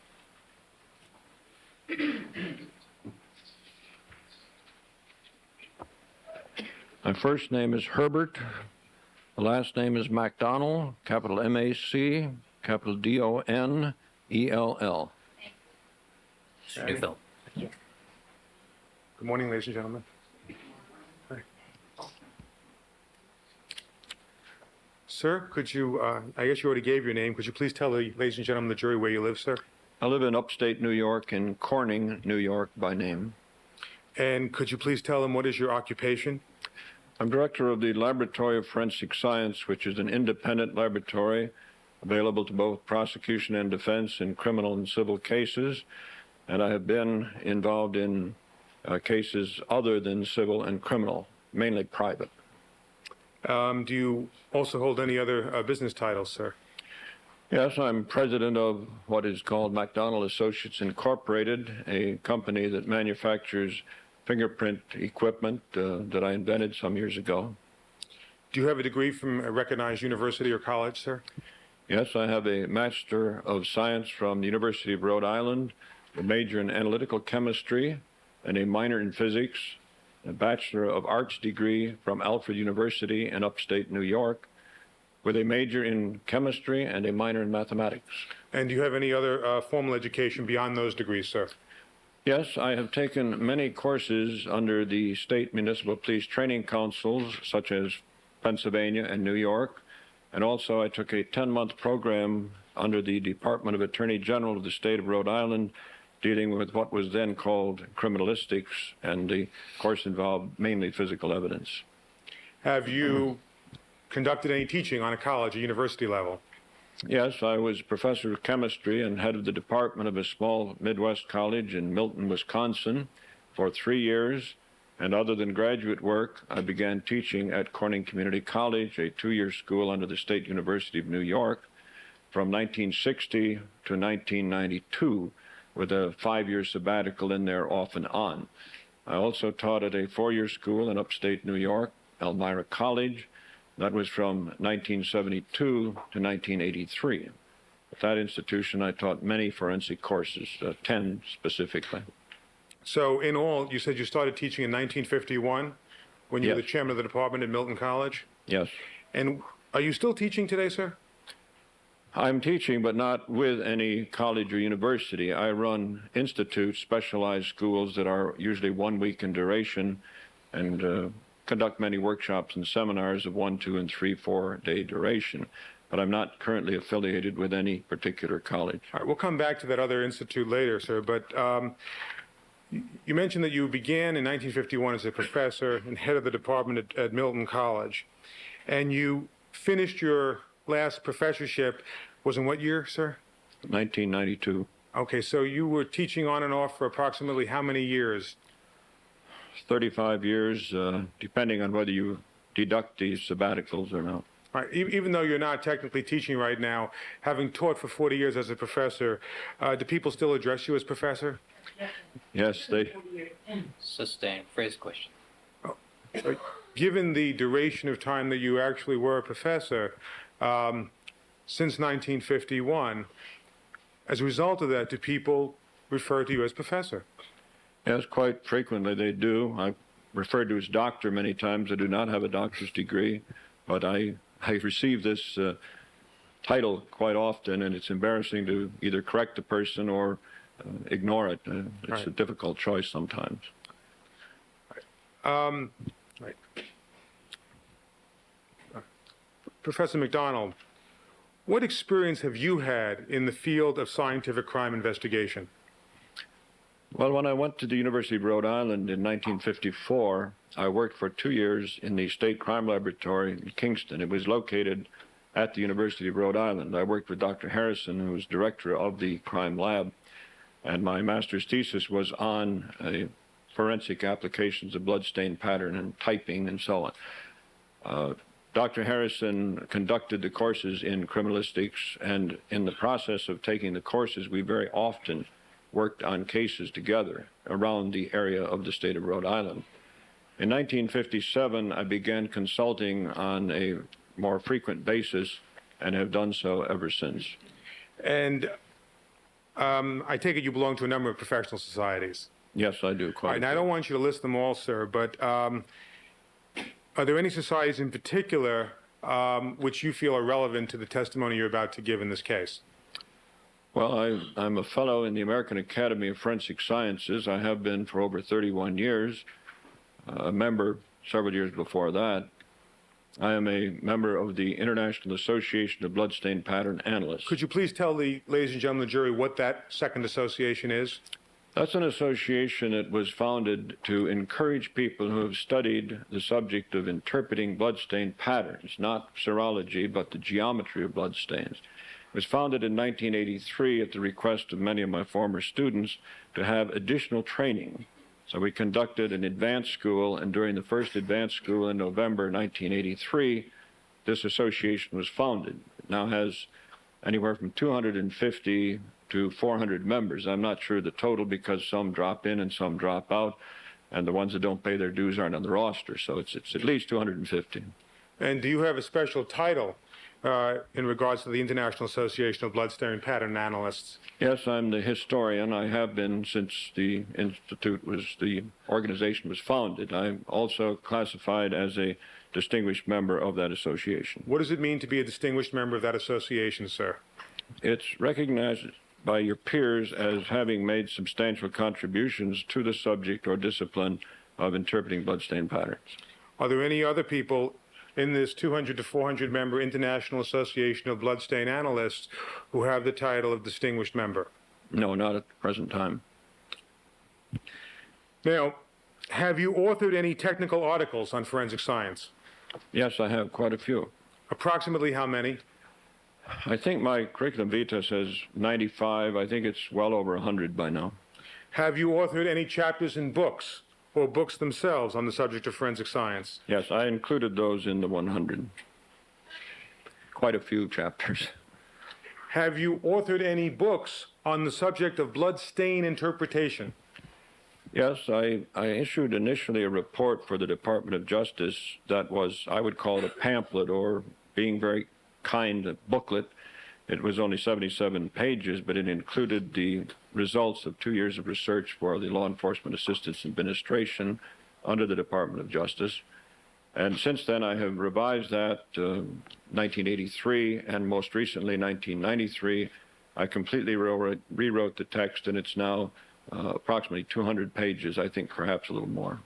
And has that textbook on bloodstain interpretation been translated into foreign languages?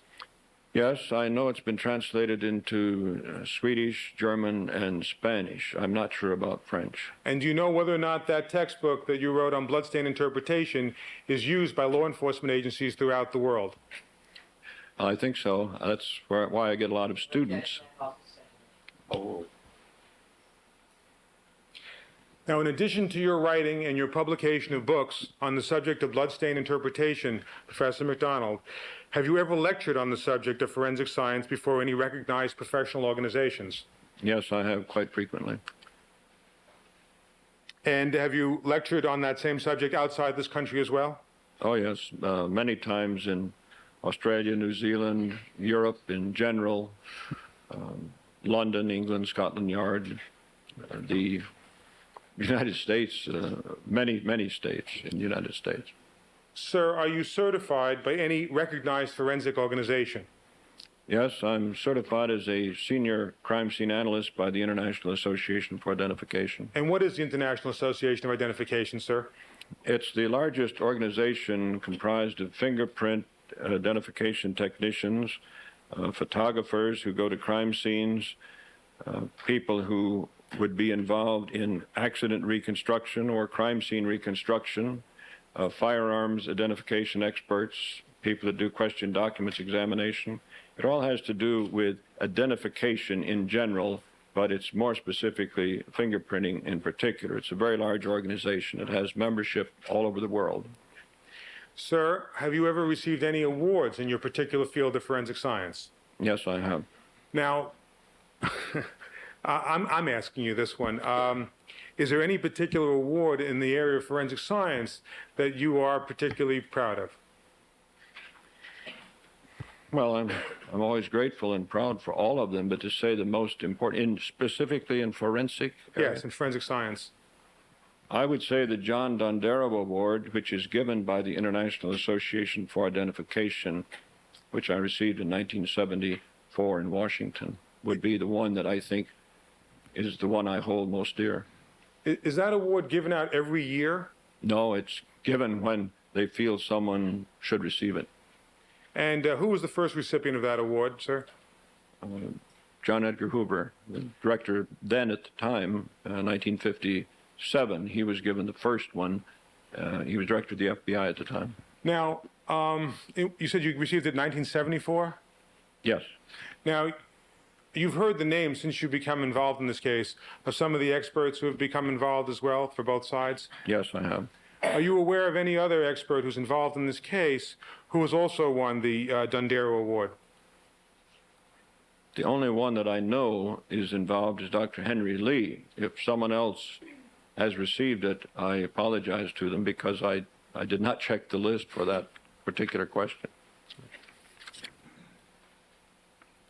Now, in particular, as a criminalist, sir, what experience have you had with human blood as evidence?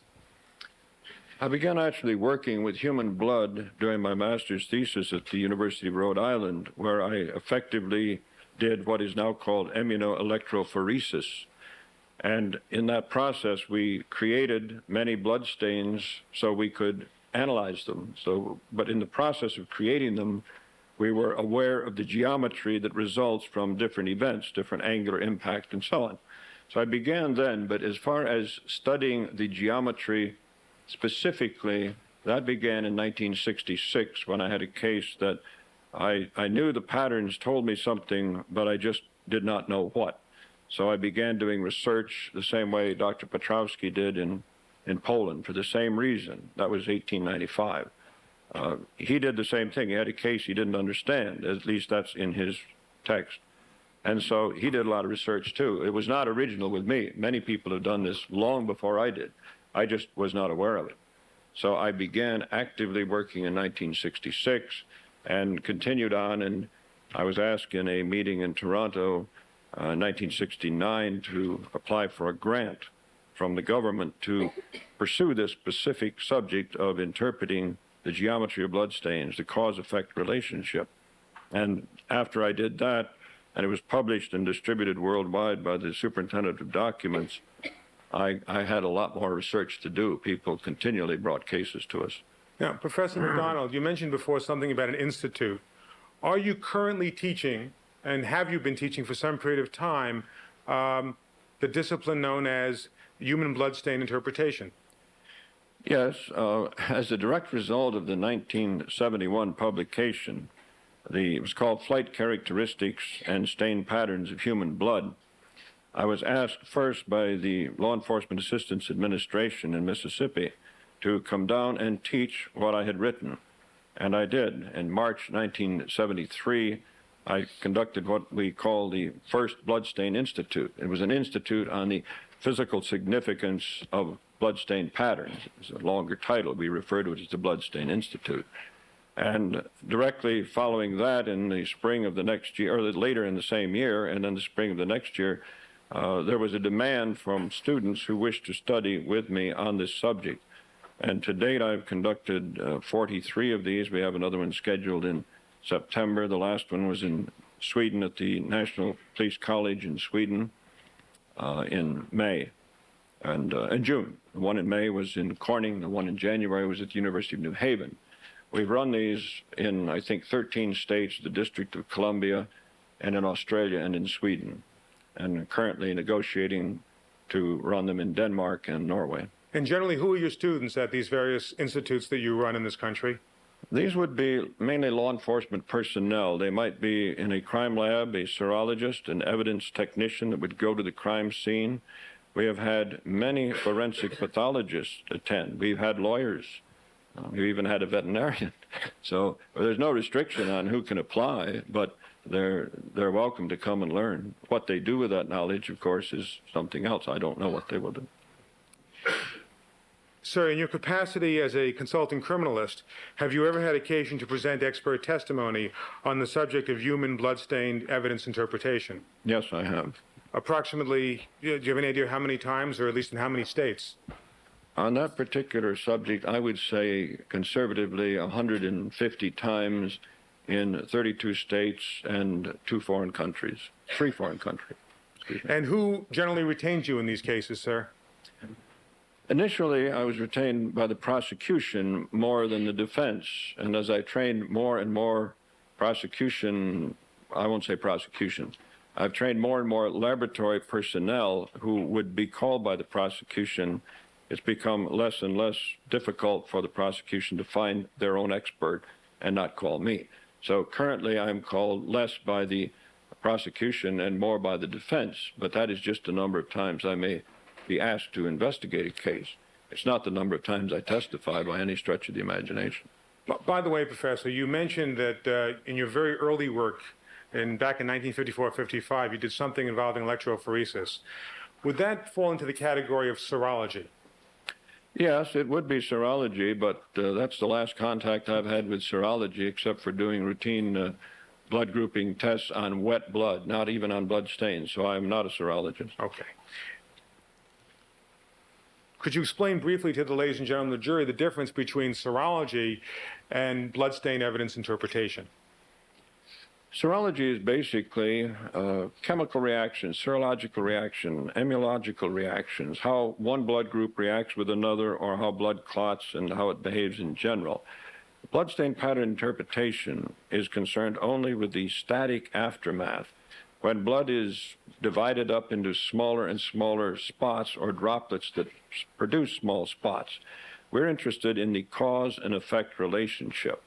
And knowing the size, the shape, the distribution of bloodstains of any size, we can generally determine the kind of activity that could have produced it. We can't say a specific activity did this, but we can more often than not say, this could not have done it, but here's 1, 2, 3, 4 things that could have done it. We study, as I said, size, shape, and distribution. Size will give you an idea of the energy available. Large drops, passive drops falling, there's no active energy other than gravity. If you have an impact from a beating or a stabbing, the viscosity and the surface tension of blood come into play. Surface tension is what holds blood together, like it does water or any other liquid. If you have energy to break the surface tension, it'll subdivide into smaller and smaller particles. If you have a lot of energy, like a gunshot impact, then you have sufficient energy to literally atomize mist or create a fog, a fine spray. It is very characteristic of high energy. Most often, gunshot, but not limited to gunshot. Hand grenades, bombs, other such things, airplane propellers will do the same thing. We've seen all of those. So the size gives you the energy, the shape gives you the directionality, which you can trace back usually to an origin. Knowing the ellipticity or the distortion of the circular spot, we can project the angle of impact back and estimate the origin, say above the floor or from a wall, based upon the shape. The distribution, the fanning out or dispersion, comes back to a common point of origin in 2 dimensions, which we then can convert to 3 dimensions. But it also involves the dispersion and concentration. The more concentrated the spots are, the closer you are to the origin. And then there are infinite numbers of transfer patterns from fingerprints, palm prints to tool marks, and your imagination can be the equivalent of putting something on an ink pad and transferring it to another surface. It doesn't matter whether it's an appendage of a human being or a knife blade or a ballpoint pen or a claw hammer. So Professor McDonald, let me see if I can just simplify a little bit. There have been testimony in this case by a number of witnesses about conventional genetic markers and DNA genetic markers. Is that something that's in the field of serology? absolutely, I don't understand a bit of it. Okay. And on the other hand, your work involves sort of actually analyzing bloodstain form, shapes, how they got there, that kind of thing, once they actually leave the body. Is that right? That's correct. When the blood is out of the body, it's physics. When it's in the body, it's medicine. Okay. And so you mentioned generally how many times you testified as an expert. Have you also testified a number of times as an expert in this state, in California? In this case? No. In the state of Oh, California. in the state of California? Yes, I have. Okay. Do you know how many times you've testified approximately? Yes, I have. I've testified 21 times. One was a hearing, and I think maybe two were hearings. They were in court. One was in court, one was not. But for the most part, they've been in a court of law. And of those 21 times, do you know how many of them were for the prosecution? Were you an expert for the prosecution? And how many of those were you an expert for the defense? I think 9 were from the prosecution, and that number varies because, to be fair, sometimes I testified more than once in the same case, not the next day, but maybe a week or a month or a year later. So if you take the 3 times I testified, for example, in a case, if I call that a case, then the percentages vary a little bit. So it's anywhere from 40 to 47% for the prosecution, and the difference for the defense. Were you retained by Mr. Simpson's attorneys in this case, sir? Yes, I was. And approximately when were you retained? In late August of 1994. That's when you began consulting? In this case, yeah. Okay, that's what I meant. And since last August, how much have you been paid for your expertise, sir? So far, I've received $10,500. And that would cover since last August? Well, it's not current. I've made 2 trips since then and done a few experiments, so it's really not up to date, but that is what I've been paid. That was your question. Okay. Now, sir, in connection with your work in this case, did you, on April 2nd of 1995, conduct an examination of the socks, which are commonly referred to as item 13, socks recovered from the bedroom of Mr. Simpson? Yes, I did. And where did this examination occur, and who was present? Well, I'd have to consult my notes to be sure of the names, but it was here in the Los Angeles area.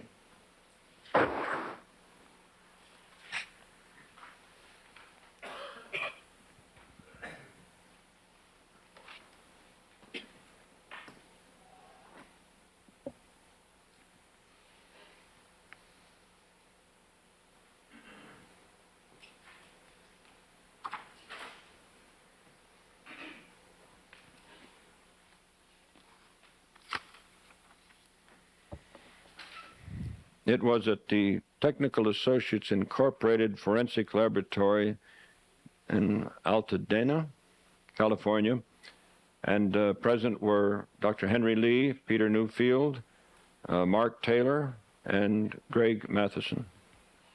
And at that point, the person who actually brought the evidence to the laboratory, would that be Mr. Matheson from the Yes, Los it Angeles was. Police Department SID laboratory? Correct. And did Mr. Matheson actually unpackage that evidence for your inspection?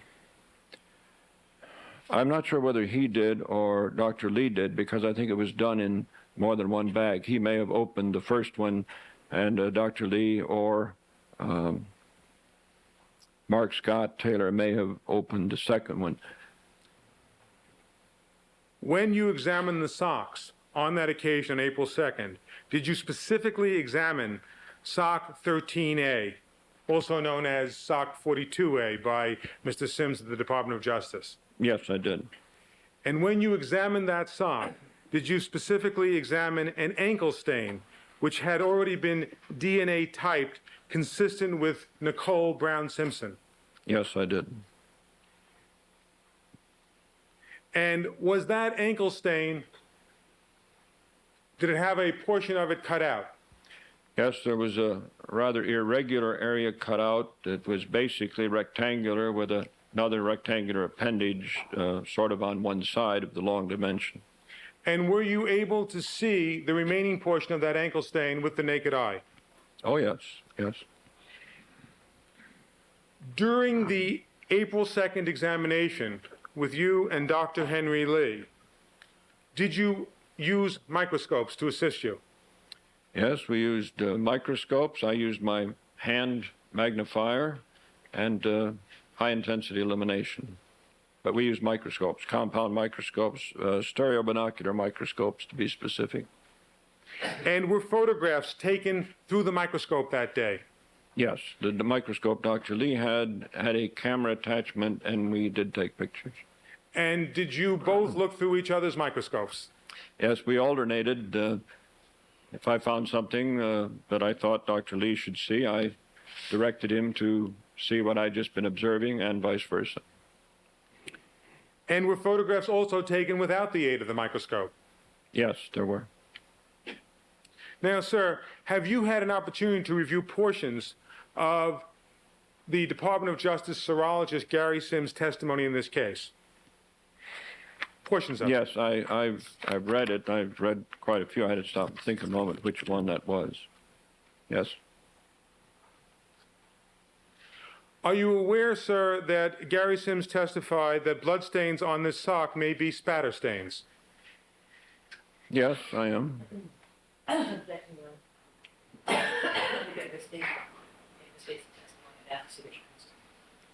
Citation, counsel. Citation. Yeah. 1 second.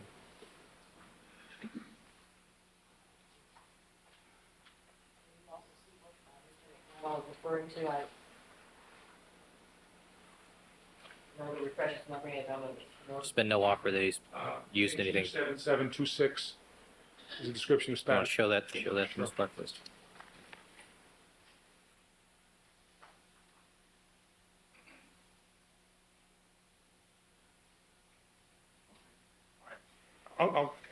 Were you aware that Mr. Sims said that what he saw were spatter stains or something along those lines? Yes. All right.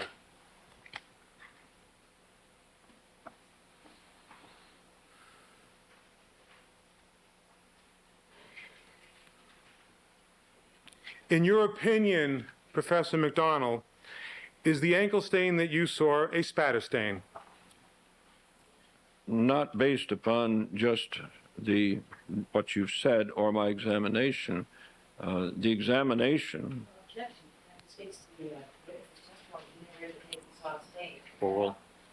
Overruled. No. Not based upon the examination that I made of the socks at that time. I did not find any distribution of blood that I could consider a spatter. I've seen other more convincing evidence of it. Okay. Now, with respect to the ankle stain, I want you to focus on that. In your opinion, was the ankle stain a spatter stain? Oh, no, not the ankle stain. I thought you meant the entire stocking. No, I'm focusing now on the ankle stain in particular. Oh, the ankle stain was very large. It was not spatter. Could- Speculation was witnessed only to a hole. There's no stain there. It's cut off. Overruled. Professor McDonald, first of all, was there stain surrounding the perimeter of the hole that was cut out? Yes, the cutout was taken out of the middle of the stain. It's the way you usually do it. And are you aware that Mr. Sims has already testified that there was blood stain on the perimeter of that cutout area? Yes, I am. Could you please define what spatter is? Spatter is simply the result of impact to usually a liquid. In this instance, we're discussing blood, and it creates a spray of small drops, not like gunshot, but it creates a spray, and that spray then is projected, and if it strikes a target, in the case of a target, I mean a surface that it hits, like it might hit the table or the tabletop or a wall. When it strikes that, when you see a sufficient number of small spots, you can determine that it is the result of an energy source consistent with a spattering, such as just clapping your hands if you had a liquid in your hands. Now, you said that, in your opinion, the stain on the ankle was not a spatter pattern or a spatter. No, it Okay. was very large. It was about 1 inch by 1.5 inches oval. And in your opinion, sir, what type of stain was that blood stain? Well, that was a transfer pattern resulting from, I'm quite sure, but not positive, a compression transfer. A lateral or swiping action is the other possibility, but on the dark socks, I could not see any evidence of a feathering out on either side. So I conclude it has to be a compression transfer with no lateral movement sideways or, if any, extremely slight. Now, when you say a compression movement, would that be consistent with a smear as opposed to a spatter? Well, a smear generally, I think, is interpreted as having some kind of a lateral motion. Otherwise, it's just a drop or a pool. But it's not as consistent with a smear as it is just having blood on your hand or some object and touching it and pulling it away.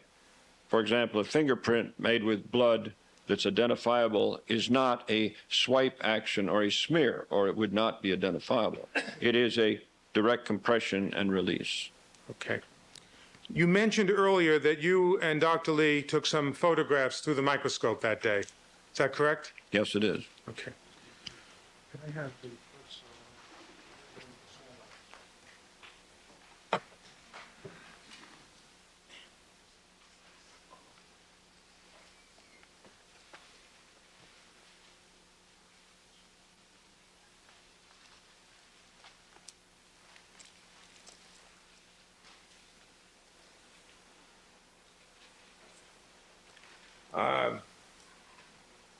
this you've already seen this is one of them.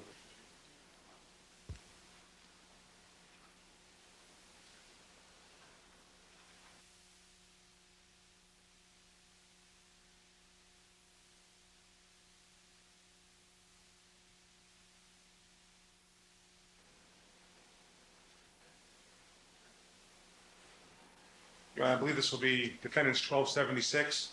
And what is it? Photograph? It's a photograph, it's a photograph without the aid of a microscope of sock 13A, Thank you. showing the ankle stain.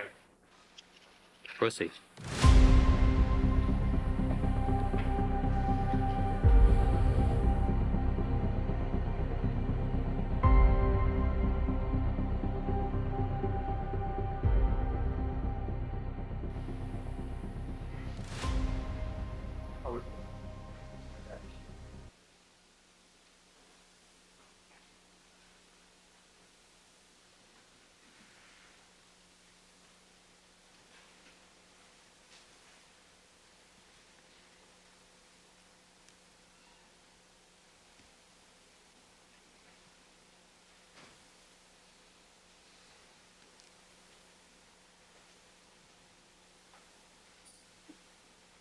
Now, you mentioned a moment ago, Professor McDonald, that when you looked at the stain around the outside of the cutout area, that you could tell that it was not the result of a spatter or splash on that sock. Is that correct? That's correct.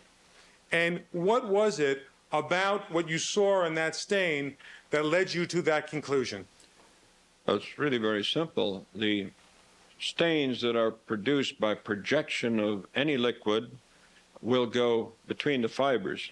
If you had on, say, very heavy corduroy jeans or something, and you were to drop a drop of paint, it would go right between the fibers, and you would have a round, uniform stain. If you had paint on your fingers and wiped across it or just touched it lightly, it would stain only the top part of the weave. So you would see dark ribs between the white paint. And that is the analogy that allows you to see whether blood is on the surface of a fiber or it's actually saturated and down through it. If you have enough, as in this case, enough blood to stain deeply enough, you will have it going through even though it is a transfer, except on the periphery. where it will show that there wasn't as much blood and it is more easily identified on the top of the fibers.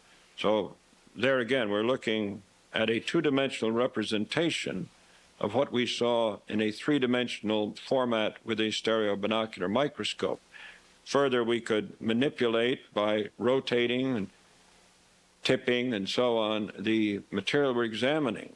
And in that way, we can see many things that cannot be reduced to a single depth of field where you are looking at the surface of an object.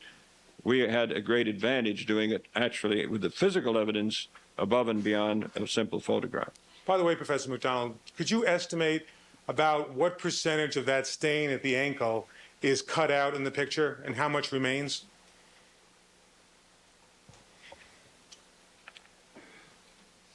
I'm just estimating the overall area from the extent of the stain as I see it, and then the cutout area. I would estimate that the cutout is perhaps 40%. I don't think it's half the amount that's there. And I say that because it's usually more difficult to estimate the peripheral concentration than it is the center. So I'd say about 40 to 50% maximum. Okay. Now, you said a moment ago that the way you can distinguish between a splash of blood that dropped onto a sock as opposed to blood that is actually placed onto the sock by some other object is the way it actually appears on the fibers themselves. Is that right? Yes, I have some samples either in my book or I brought color photographs of that if you think the description was not adequate. Well, here's what I would like, sir. First of all, tell me, you said that you also took photographs with Dr. Lee that day with the aid of the microscope. Is that correct? That is correct, yes.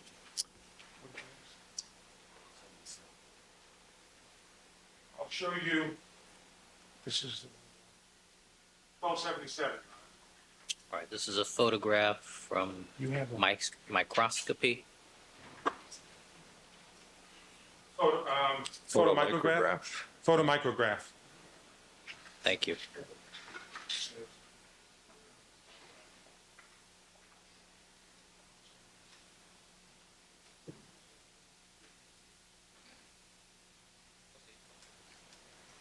Can I show you this picture, sir?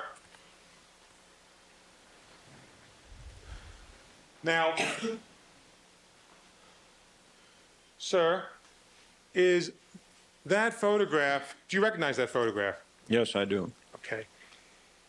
Is that photograph a fair and accurate representation of the way the stain appears when you look at it under the microscope on the outer surface just outside the area that's been cut out?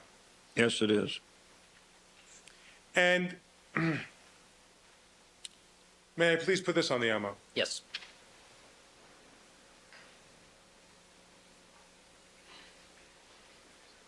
One moment.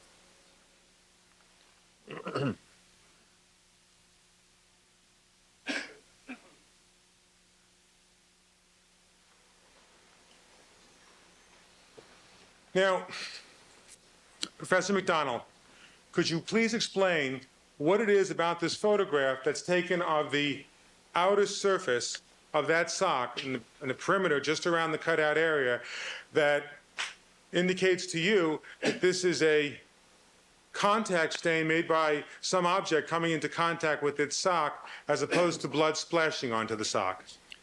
Yes, I think it's very clear that the staining, the darker red portion, which is blood, or reported to be blood, I did not do any presumptive tests on it even. The red area is just on the surface of the fibers and very non-uniform. There are many white voids. Now, I must explain the white voids are the reflection of the black threads. It's very high illumination. Intensity is high, and therefore, even though it's a black fiber, it reflects light and glistens the same way a black cat would glisten in the sun. So that is not a distortion other than by color.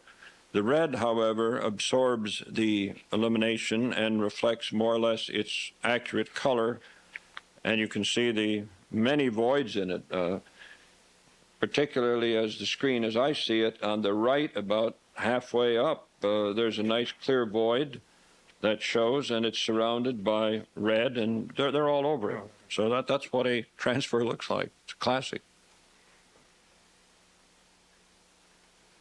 Could you, on the one that you have, sir, in front of you, you have markers, Your Honor, I believe? Should be in the,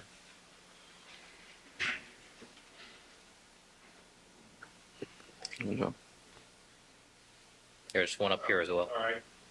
Could you, using for contrast,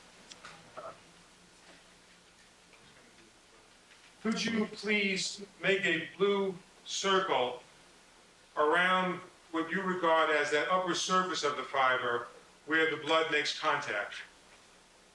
Well, An example. that's all red. An example? Yes.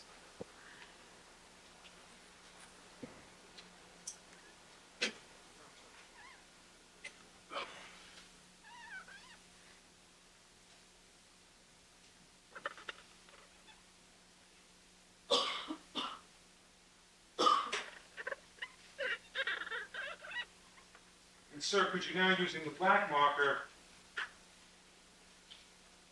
could you please circle for the, ladies and gentlemen, the jury, a portion of the sock which shows the area that doesn't get, I'm sorry, that is not in contact with the blood. In one of the void surfaces. One of the voids, thank you, Ron.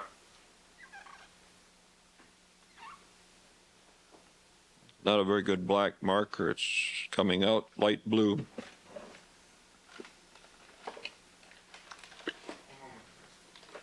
I'm all out of black markers. Mrs. Robertson, do you have any felt tip?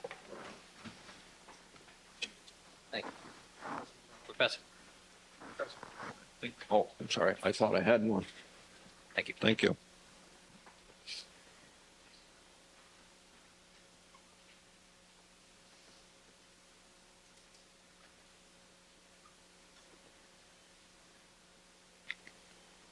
And Professor McDonald, just so I understand it a little more clearly for myself, at least, what you're saying is that that what makes this kind of stain, as opposed to a splash or spatter, is that the blood is only hitting the upper portions of the fibers. Is that correct?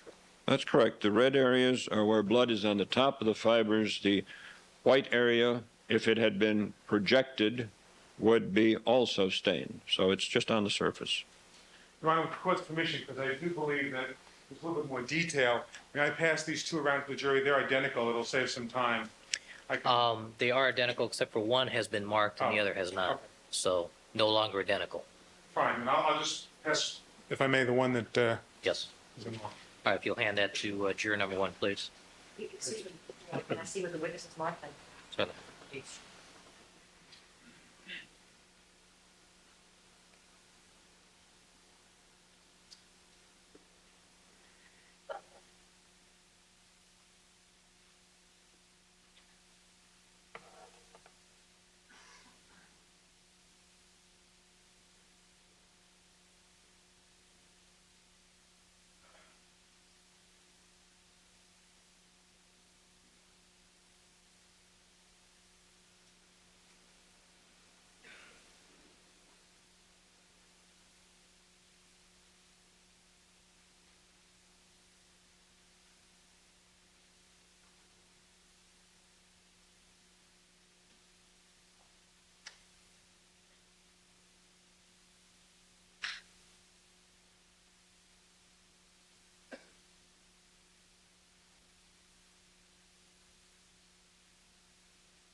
All right, the record should reflect that 1277 has been viewed by each member of the jury panel.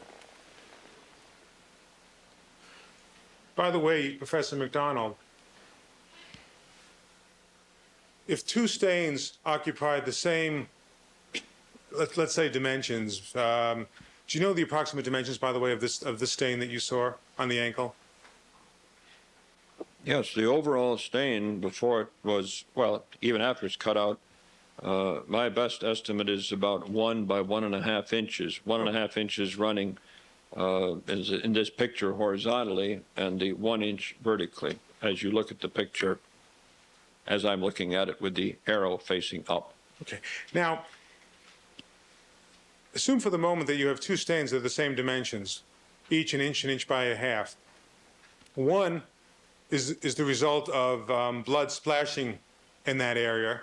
The other is the result of this kind of contact with another object that you just described as occurring here.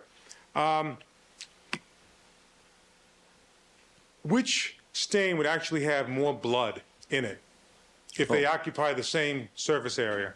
The one that was added by, I would say, dripping. It's difficult to see how you would project a stain that size or a blood volume that large.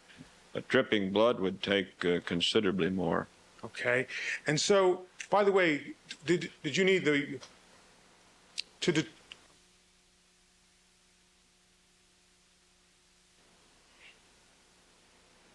Now, sir, are you familiar with Gary Sims' testimony that when he examined, well, let's go back 1 second.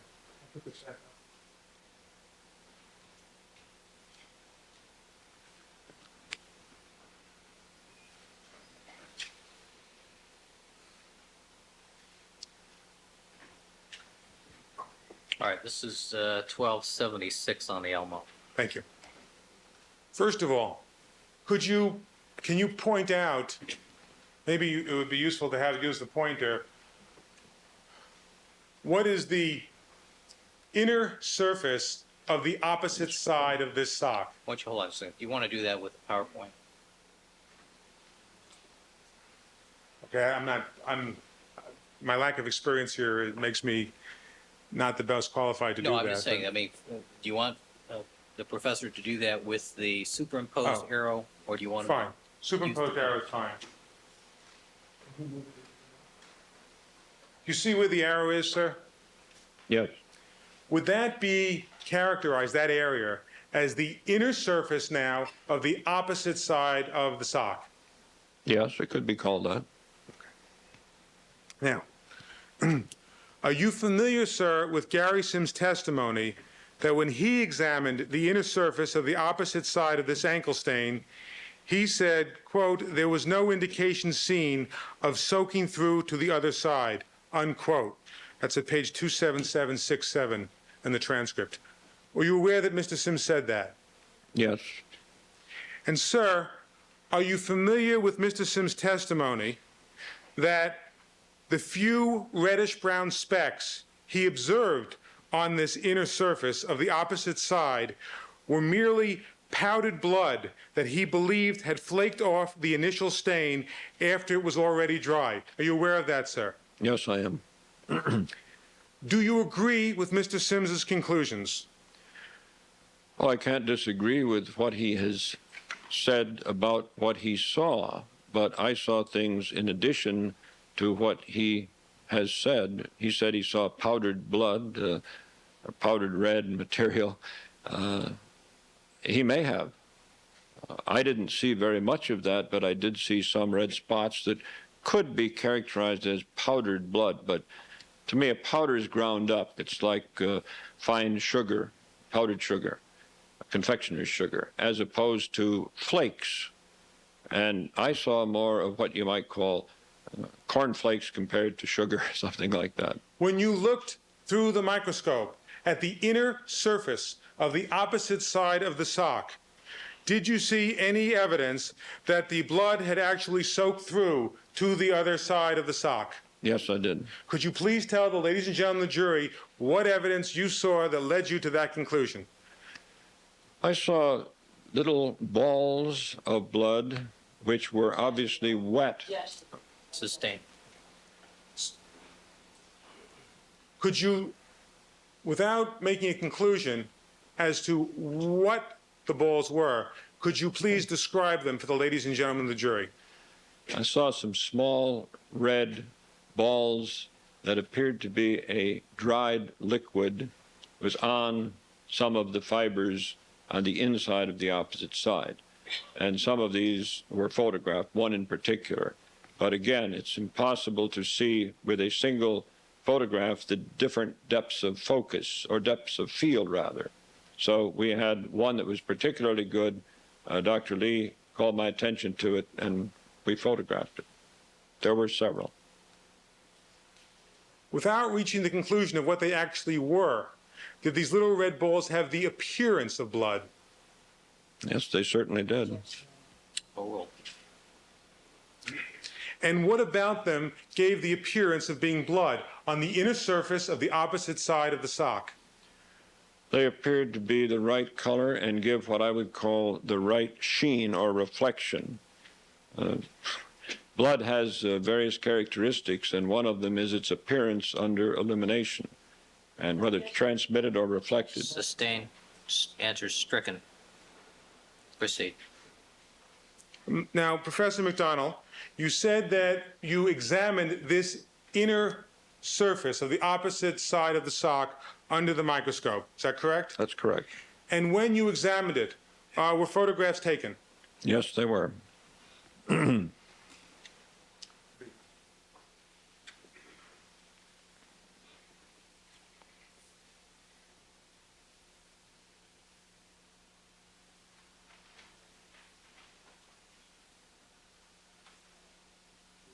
$12.78.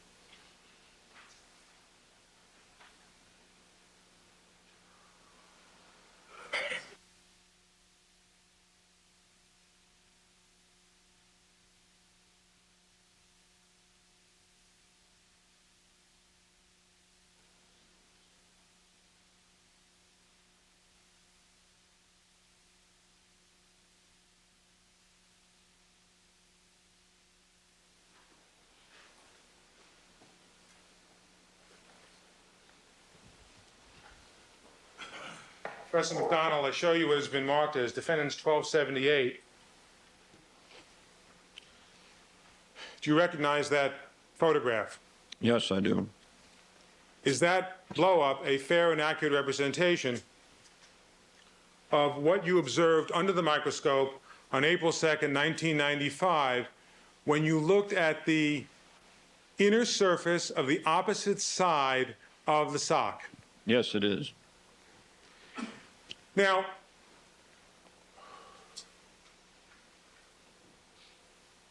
would it help to explain what you saw on the inner surface of the sock by showing that to the jury? Well, it wouldn't help me. It might help them. Okay. Your Honor, with the court's permission, may Professor McDonald stand up, because the photograph is only of a limited size, and if he holds it up from where he is, not everyone will be able to see it. I would ask that he be able to approach the jury. Stand over to the podium. Mr. McDonald, over by the podium.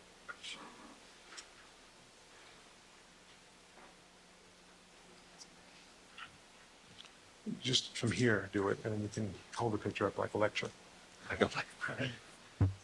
This is greatly Sorry. enlarged. Can the court inquire whether everyone can see it first? Well, what we're going to have to do is he's going to have to show it the various portions of the jury panel at different times because of the length of our jury box. Explain it once, and then you can re-point to the same location to the other jurors. But start there where you are, Professor. These are many fibers constituting what you call a thread. And I think perhaps the best one that we photographed that shows a dried red fluid. It's round, and it's adhering to a fiber which, in my opinion, is part of the thread. It's woven in. It is not dropped there. And this is a high magnification. I don't know the exact magnification, but the smaller print was 70. I think this is perhaps well over 100 magnification. And that just shows a red area that is, in my opinion and conclusion, a fluid that is dried on this fiber, which, again, appears to be part of the thread. There are other red spots in this picture, but they're not in focus because it's a very narrow depth of focus, depth of field, to be completely accurate, with a objective lens of probably 7 or 10 diameters. I don't know which one was the objective lens, but whichever one was the objective, the other, the ocular, was the converse. So one was 7 and one was 10 on that microscope. That gives us 70 magnification as we viewed it, and this is the picture taken through the microscope. All right, Mr. McDonald, would you point to that red sphere and show the members of the jury to the right, to your right, please? To your right. Your Honor, with the Court's permission, I would ask that he actually make a green circle around that red sphere. So I just want to make sure he points to it before it's marked so that all the jurors can see it before it's marked. Then we'll allow him to do that.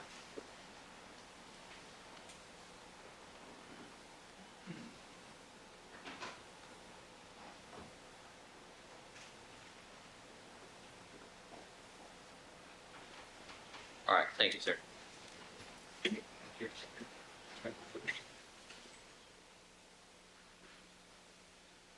With the Court's permission, Certainly. thank you.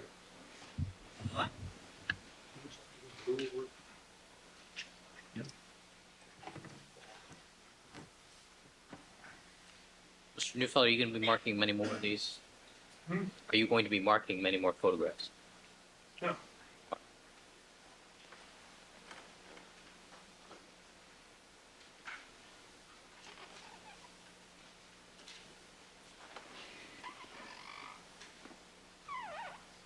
All right, the records reflect that Professor McDonald has placed a blue circle around what appears to be a red spherical object Now, on 1278.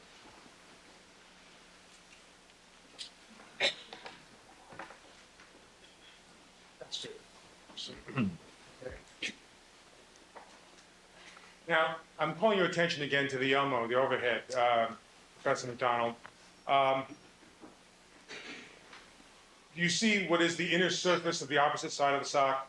Yes, I do. Okay. Can you, maybe you should use the arrows. Can you describe, while you're holding up the large photo in front of you, what is actually being depicted in that photograph in terms of the weave of the fibers? Well, right at the moment, the arrow on this screen is right on one of the fibers, which would be a thread that's vertical in this picture. And that would correspond to these very light areas on the large photograph. Sorry, could you hold it up vertically so at least and point to Well, what you're describing to the jury? The large white threads that are comprised of many fibers interwoven is shown where the arrow is right at the moment. It's almost to a dark line on the left, which would be between the threads. Just the same thing, the inner surface is shown there, but at a much higher magnification. And sir, with these red balls that you observed when you looked through the microscope, would they be readily observed with the naked eye? Oh, no, you couldn't see these with the naked eye. And sir, you said that you simply took this photograph to illustrate for the jury one of those red balls that looks like blood. My Yes. question is, when you looked through the microscope, did you see many more of those red-like balls? I saw perhaps 6 or 7 that I would say appeared like this, that were round. There were other red, I would call them flakes, or if you like, powder, that were not, in my opinion, bonded to the fibers. But the ones that were bonded would indicate to me that whatever it was that had bonded was wet at the time it dried. And when you say, Oh, and when you say, sir, that you saw 6 or 7 of those rounded red liquid balls that had the appearance of blood that were bonded to the material, was that from a search of the entire inner area of that cut, or was it from a very small area within that inner surface of the opposite side? First, it wasn't liquid. It had been liquid. But it's impossible to tell where this photograph was taken other than it was within the cutout area. I saw several of them, and obviously this is the best one that Dr. Lee and I saw together, and it's the one that he photographed. He took some other photographs, but this, I think, depicts most clearly what we saw. Now, sir, you said a moment ago that, well, withdrawn. Seeing these bonded drops, as opposed to those flakes that you were describing, what does that tell you about the condition of those red balls at the time they first made contact with the inner surface of the opposite side of the sock? In other words, were they wet or were they dry? They were fluid, and like fluids, they formed a ball because that's the lowest surface area to any geometric figure, and that is why in air, blood, rain, any liquid is round. It is not teardrop shaped. It's erroneous to show a teardrop to depict perspiration, blood drops, anything. Artists do that, and we are conditioned that that's what we're supposed to think of as a liquid in the air, like rain. It does not look like that. It's round. And because it has this cohesive force to pull it together, when it's bonded to something, a wet something, I should say, such as this red liquid has done, it will tend to ball up, very much like a drop of water on the hood of a car that's been waxed. It looks like it's a ball sitting there rather than spreading out. It does not wet the surface. So when given the chance, a liquid will pull together in the shape of a sphere or a ball. And so this was a liquid before it dried. Now, sir, having observed these different balls of red liquid that appeared to, that looked like blood, bonded to the inner surface of the opposite side of the sock, what conclusion did you make about whether the ankle was in or outside that sock at the time the transfer occurred? Sustained. Sir, were you able, based on your observations of your microscopic examination of this sock, to reach an opinion as to at what point those liquid balls were transferred to the inner surface of the other side of the sock? Sustained.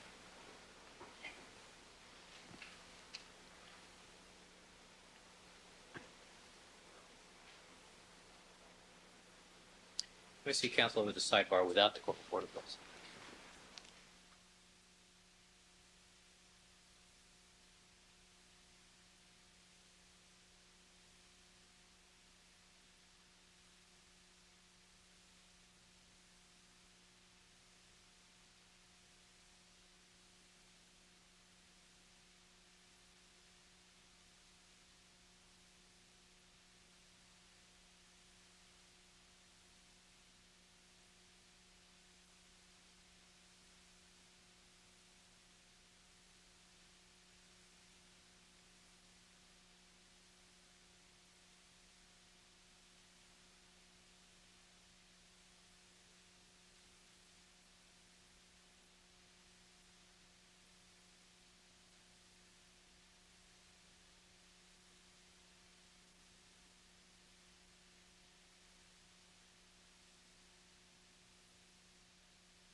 Neufeld, why don't we take our break at this point, since we lost one of our jurors here? Okay. Oh, we're back. Okay, ladies and gentlemen, we're going to take our lunchtime recess. Please remember all my admonitions to you. Don't discuss the case amongst yourselves. Don't form any opinions about the case. Don't conduct any deliberations until the matter has been submitted to you. Do not allow anybody to converse with you with regard to the case. And we will stand in recess until 1:15. Professor McDonald, you're ordered to come back at 1:15. All right? We're in recess.